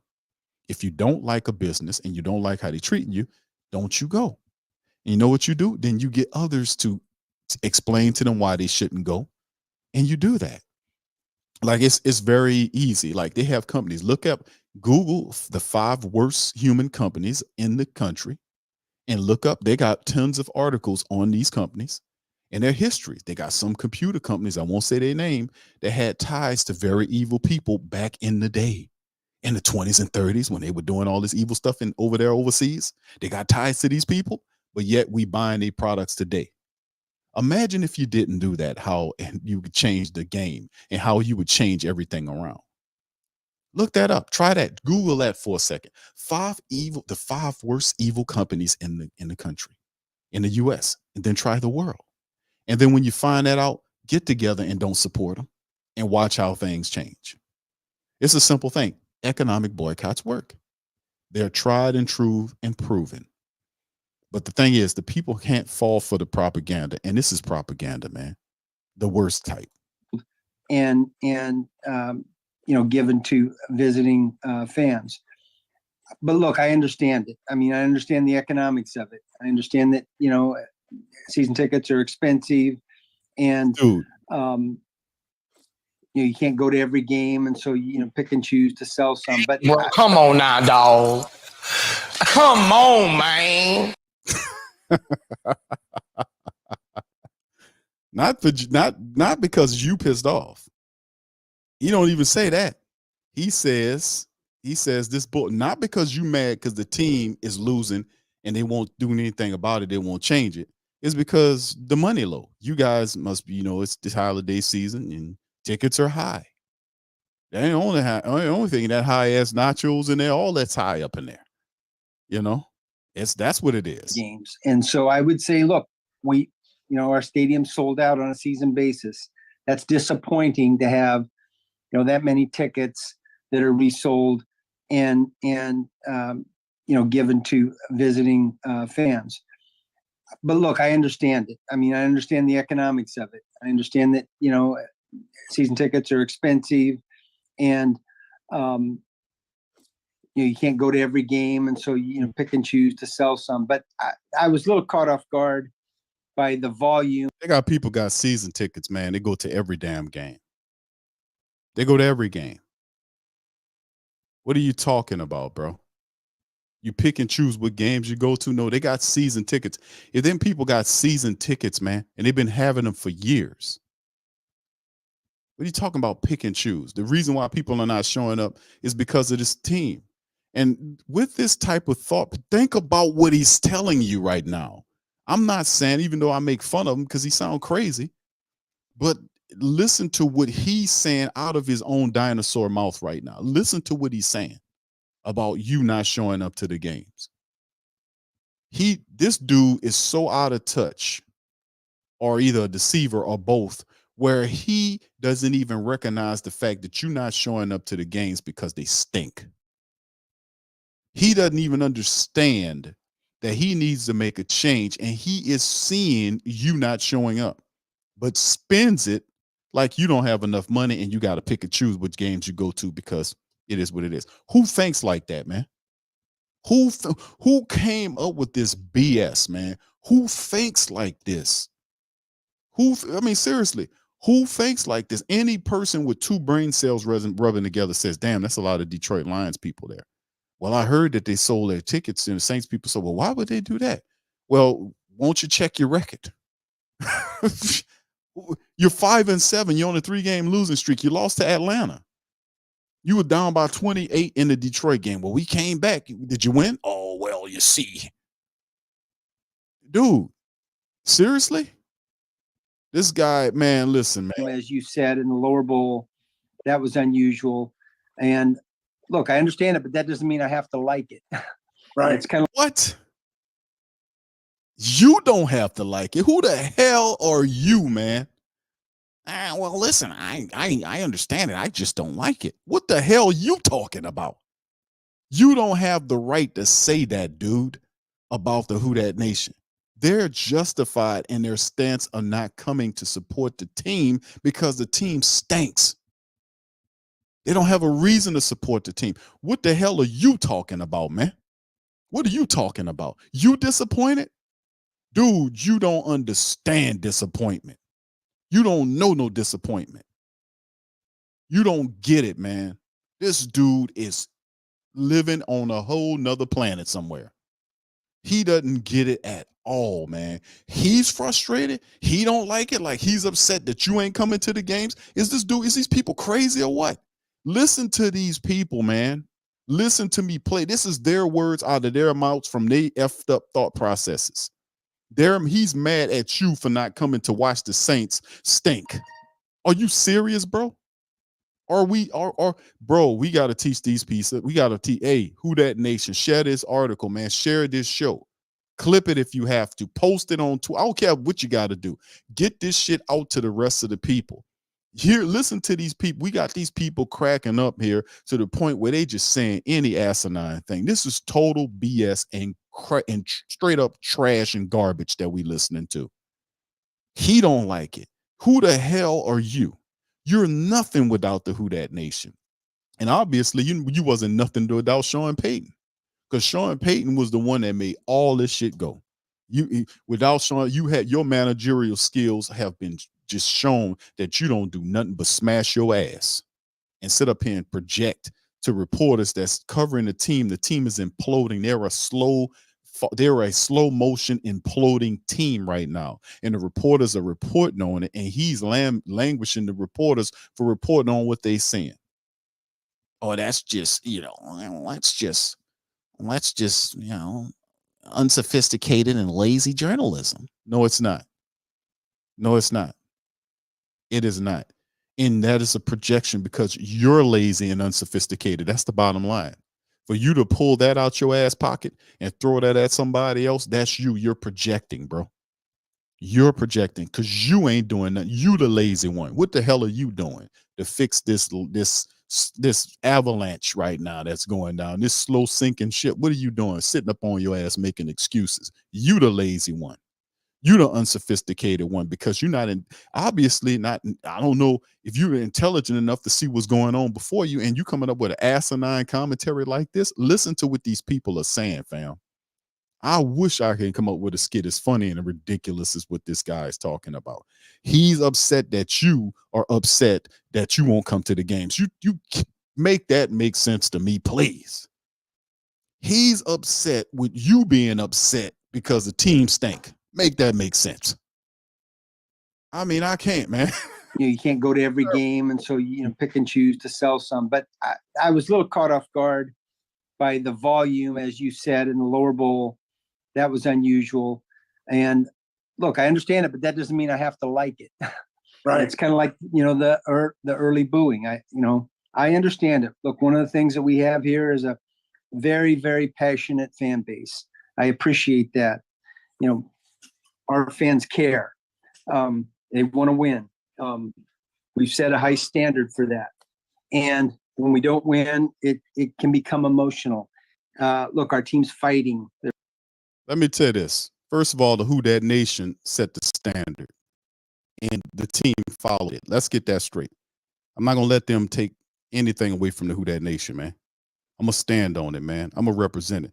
The Who Dat Nation was the one that forced the Saints to do corrective action to this team. They forced them after years and years of dealing with this team and supporting them for a very long time. It was, I don't know how long, it was like 20 years before the Saints had like a playoff berth where they made it to the playoffs. So they had it was something ridiculous. Who does that if you're not diehards to the team? Support the team even when they stinking. Sitting up in Tulane Stadium in the cold and, with bags on their heads because the team was an asshole team, an owner running around trying to make money. He didn't want to fix the team correctly. Then later on, you got guys and they built the team up, but then when they find the players and the players ball out, they don't want to pay them. That's how Sam Mills ended up in Carolina with a statue. That's how Ricky Jackson ended up in San Francisco with a Super Bowl ring. That's how Vaughn Johnson ended up in Miami. And the rest of these guys like Pat Swillen ended up with Detroit and all these other teams because they didn't want to pay these guys. Bobby Hebert ended up in Atlanta. Dale Holm ended up in Carolina. And they had tremendous success in the places they went, and they made it a point to come back and beat the Saints. Even Bobby Hebert talked about that several years ago, that he wanted to beat the Saints. So with the same with Martin Anderson. It's the same thing. That was the mindset. These guys, when they balled out and did good, they didn't want to pay them. So eventually, when they started falling out through the floor and they did all this craziness that they were doing, the people just started to stop supporting them. When the money went down, they got their mind right. So it's really the people that set the standard, because they're not taking that no more. They're not playing with you on that anymore. It was the people, the supporters of the team, that set the floor for winning, because they refused to settle for anything less. And really, it came down to Katrina. And that's when they were really out of line, where the city wasn't budging and the people was telling the politician, don't you dare put anything on that paper. We're not giving nothing to this sorry ass team. You got an ungrateful owner and a sorry ass team. And they were really trash prior to Katrina. And it got to a point where Tom Benson was threatening to move the team to San Antonio. And people said, we don't care. Take that sorry ass team over there. That's where it was at. We were done with that. And then when the storm came in, it just, it wiped out the dome, and they had an opportunity. They seized the opportunity to go in there and gut the dome and take all that taxpayer money and build that dome how he wanted to be built with all the suites and all that. And still to this very year, since Katrina, you see all the stuff going on with the renovations to the dome, because they finally were able to have it where they can make maximum amounts of money besides building a brand new stadium. And they know you wasn't going to get that, but they're really banking out, and they were really wanting to bank out this year. That's why all that money was kicking into, and they had all this stuff ready so they can bank out. So that's where the frustration and upsetness is coming from, because they want top dollar off of you. And then you be like, what's in it for me? Well, you get to support the team. It's just really asinine and very disrespectful way of thinking, man. That's why I was really asking people to come up out of this fandom stuff and start thinking about the game in a different way. When we get to that level, we can change a lot of this, man. We really could, economically speaking. Thank you, Brent. It says, how is it cheaper for visitors to travel in? Come on, man. You're for real. Hey, bro, come on now, dog. Come on, man. Come on. Thank you, Brent, for that, man. It's just spill. He knows what he's saying is a bunch of BS, but for him to sit up here and tell you that, as opposed to say, listen, the who that is very easy for him to just say, listen, the reason why that stuff looks like that is because the Who Dat Nation is there very upset about what's going on with the team. Rightfully so. The team is underperforming. We're 2 games under 500. We lost possession of the NFC South. We now have to wait for Atlanta and hope that they lose games so we can eventually catch them. And we got to win as many games as we possibly can on the back end. Now we're dealing with injuries and all that. And this is the thing. And then Dennis Allen and all this kind of stuff. People are very warranted in what they're saying. They have a righteous commentary for what's going on. It's easy for him to just admit that. If you admit that, then that shows the family base that you're in touch with them and you understand their grievances. But this kind of way, are you doing it and lying and spinning it where it's a total fallacy? This is an absolute fallacy. It has nothing to do with people's money. He knows that. He knows the reason why people are not showing that. And he knows the reason why. And I'm disappointed. Who the hell are you to be disappointed? You take your disappointed and shove it where the sun don't shine. Your disappointment don't matter. It only matters for the Who Dat Nation. If you so disappointed, do something about it. He gonna sit there and fold his arm, but he ain't gonna do nothing about it. So he ain't really frustrated. It's the same stuff he did last year. I was really frustrated. I need to unpack. I needed to wait a week to have it because I was really upset. Did you? Okay, I get you upset, but did you do anything? Oh no, I wasn't that damn upset. Well, then they're fighting to and giving everything they can to win a game. Every player is, and the booing doesn't help us. It certainly doesn't help us. And I know as a fan myself of teams, I understand that. Yeah, I can be angry and boo, but I'm not helping my team doing that. And so, look, it is what it is. But again, fans have the right to do that. They have the right to express themselves. They're paying lots of money to come watch our team, and they can certainly boo, but I don't have to like it. Man, who gives a damn what you like? Fix the team then. See, the thing is, this is all approach. Hear these people, hear what they're saying. This is the general manager of the team with this closed off, isolated, Antarctica type thinking. This something on a continent somewhere by itself with this type of thinking. None of this makes any sense. None of this makes any sense. For him to sit up here and talk about he doesn't like anything. Who once again, who the hell are you to say what you don't like when it comes down to the Who Dat Nation? When you're letting them down, they're not letting you down. And once again, it's this weird ass thinking that these corporate types have, where they believe that the source of the negativity is you. You're the negativity. I spoke about this yesterday. This is a weird corporate mind. There's like a weird psyop type thing that they tried to do, where they try to place the blame on you.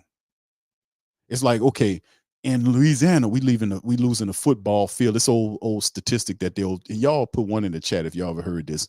In Louisiana, they're losing 500 5 football fields of swampland every year or every day or whatever the case may be, which is a lot of ground to lose because of what they call warming or whatever, right?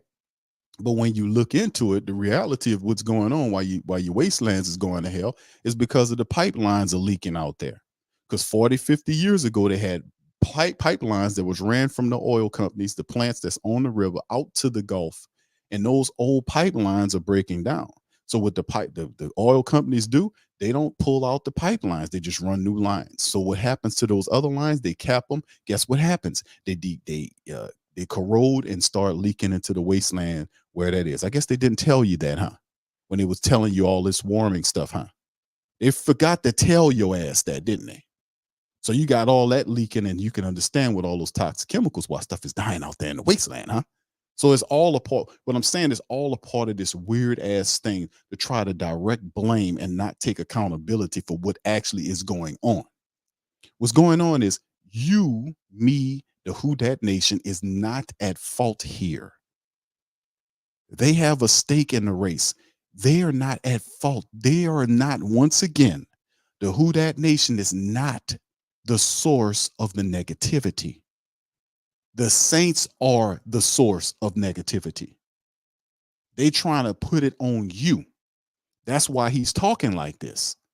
That's the same shit they all do. They always try to put it on you. If they got technology that's causing cancer, that's just in your genes. You just got it in your genes. It's a way they spin it. It is bull crap. And you got to be aware of this type of propaganda. It's very wretched. But they'll turn around and say that you are the source of the negativity because you're booing. Why are you booing? You're booing because of the product that the team, the Saints, are producing on the field. You are reacting to what they're doing. They are the source of what's going on. You're just not booing the team for nothing. They stink, thus you boo. They throw interceptions they shouldn't throw, you boo. That booing, hold on now, Q. Let me stop you right there because you're getting a little too far out there. Hold on, let me bring you on down here. Listen, I don't like that. That booing scares me. And, I can't take it with my heart. Well, listen, let me tell you something. That booing is bad. It's not helping the team. It is not helping the team one fiddly stick bit. It's not helping. So stop it, please. It's hurting us. It's not helping us win. Emma, you got a right to do it. I just don't like it. It scares me. Well, listen, bro. This is ridiculous. I just think it's all nonsense. It's all nonsense. It's nonsense for Mickey Loomis, and that's why I have zero faith in the Saints organization right now. And we need to hold firm. I'm not going to play any more of it because it's enough. This is absolute BS. From the softball questions from a ballless Mike Hoss, and Mickey Loomis is not going to go to people, real reporters, and have questions asked to him, and he answers them straight up. He's going to use his softball paid off reporter, or if that's whatever he is, play-by-play guy, whatever he is. He'll be the dude that asks these softball ass questions to him. He don't go anywhere and let nobody else question him. People that really won't answer, which is messed up. But we all know what this is. So you put all this spill on, it's not helping us to boo. It's not about helping you. It's not. That's how people are showing their disgust by booing you. What are you talking about, bro? I shouldn't have to explain this to you. And you really, this is games being played. But this is the route that they choose to take as opposed to listen to you. And listen, it's not like the team is 7-5 and they're like, they're just being ungrateful. The team is 7-5. We're on the top of the NFC South. And why are they booing? Now, that's just ridiculous. That's upsetting. The team is 5-7. They're on a 3-game losing streak. They just lost to the Atlanta Falcons a couple of games ago to lose the NFC South. Like, you need to keep doing and saying the reasons why people are booing you. The Saints are what? 2-3 at home? They're 2-3 in the dome, despite the family members cheering for them. The reason people are not showing up to the games because they're losing faith in the team because you're not doing anything. You being Mickey Loomis. Stop sitting up here telling people that booing doesn't help the team when you need to get up off your ass and change things on the team, and people wouldn't boo. They would at least understand that you're attempting to try to do something as opposed to keep doing the same thing every week, looking for a different result, which is literally the definition of the word insanity. I ain't gonna play no more about this dude. This is BS, man. Absolute BS. This stinks and it's awful, man. This stinks, man. All right, Chantel says 120 in the chat. Hit the like button. Yeah, hit the like button. Fam, listen, enough is enough, man. I done heard enough of this dude. And see, that's why I'm advocating for him, for people to not go to these games, don't go buy the high ass nachos or pay for the parking or going to the Superdome. I'm a diehard black and gold, man. But if you really won't see change with this team, the best ability you have, because you've said it to them, they hear you, and he chooses to call and classify your disgust and upsetness as noise. As what he called it? It was the 2 words he put as negative noise. So not only are you being negative, but you're also noisy. It's noisy. It's noise to his ears to hear you tell him that the team sucks. It stinks. And then when you show that you're not coming to the games by selling your tickets to Detroit Lions people, and then they be in there yelling Detroit, and the players looking around like, damn, what are people at? He chose to classify that and tell you that the reason why Saints people ain't in there is because it's expensive. The tickets are expensive. And, sometimes they can't go to every game, even though the majority of the people got season tickets and they go to every game. He chooses to classify it like that. So keep doing what you're doing. Matter of fact, ratchet it up a degree, because it's beyond him. He's already let you know that he's not going to be doing anything to help stop the slow demolition of this team, the falling part of this team. He's not going to do anything to do it. He basically aids it. He wants to aid it. He's sticking with Dennis Allen. He's in the Dennis Allen corner, in the Pete Carmichael corner, in the non-progressive corner. He has already put his feet in the sand, drew a line in the sand. I stand with Dennis. Oh, yeah, I don't stand with you guys. I stand with Dennis and Pete Carmichael. So I draw my line in the sand, and that's why I'm standing. That's where he is. So this is beyond him. The goal is to make sure the person that needs to see the frustration is Gail. That is the person we aiming at. And trust me, you keep doing what you're doing, she's going to make a move. And like I said in the prior broadcast, there is not one person in that building that they have there that that they won't, that's more important than getting the money from the Who Dat Nation. Not one person that if she needs to fire to appease you, she will do it. She will do it. She will do it if it comes down to them missing out on that money. This is called an economic boycott. And that is what we're doing. And it's affecting to the point where people are not showing up. And you can spend it however you want, Loomis, but when they start opening them damn balance books and them money books and see them ticket prices and them concessions and the merchandise and the parking and all that money going down, and then I want you to go to Gail and spin that little bullshit story you just told to the reporter, to us, to Gail, and tell her reason why they're coming is because they can't afford it. That's what's going on, Miss Gail. Go tell her that. I guarantee you would. That will not happen. So anyway, let me get ready to get out of here, man. Enough is enough. I'm tired of this clown, man. This is ridiculous. How dare he sit up there and say these type of things about the Who Dat Nation, man? It's ridiculous, man. So anyway, we're gonna keep doing what we're doing, man. We're gonna keep putting the full court press on these people. And ultimately, at the end of the day, the Saints will make moves. They will make moves, because one dinosaur general manager cannot stand in the way of an entire nation. Progress must happen, change must happen, and it's coming. And Dennis Allen is not going to escape this school. He's not going to escape this school. He got to win the majority of these games to remain relevant, and they got to do a whole lot of praying and hoping that Atlanta, and not only Atlanta, but Tampa Bay, they trying to make it seem like it's just Atlanta. Tampa Bay owns a tiebreaker too.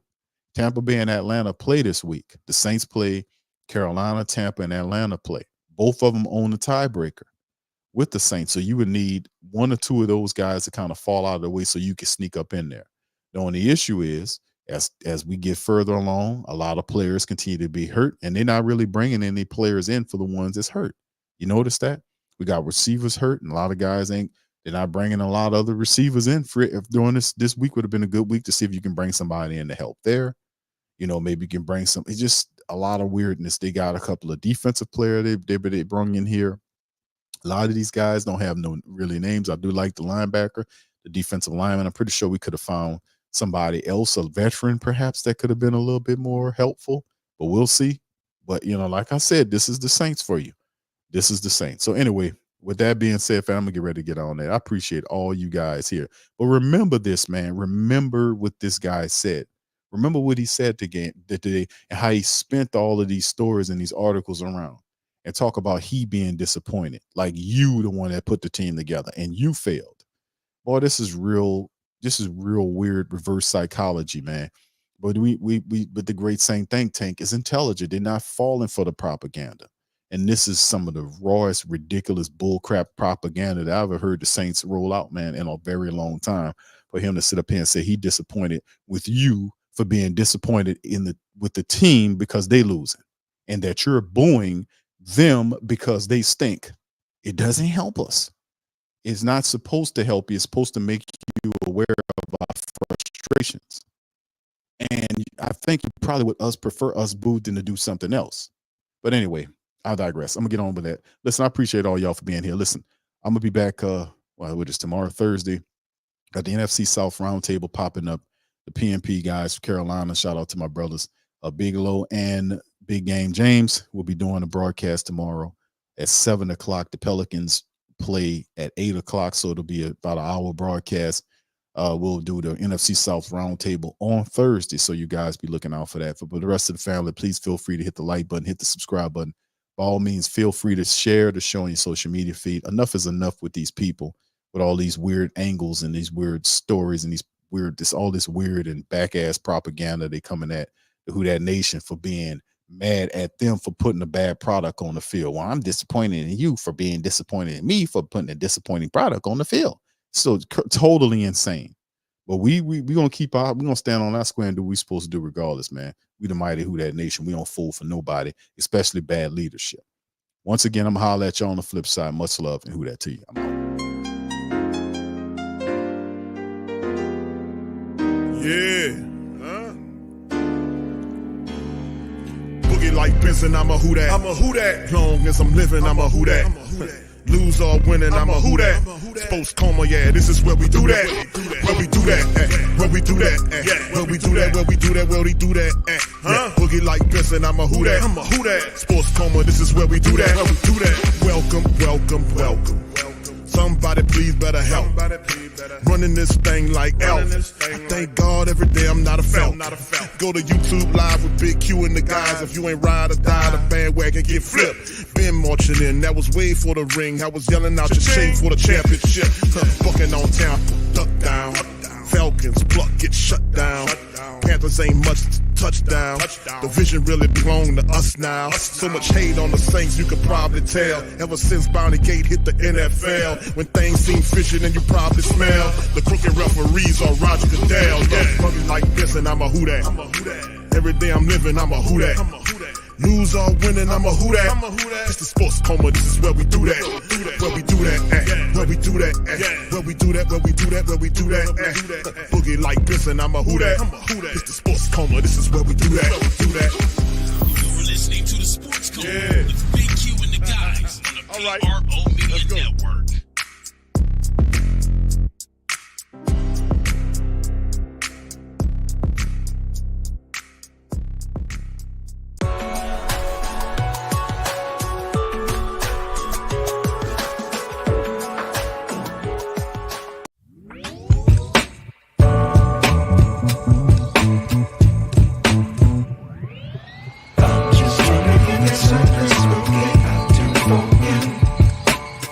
Just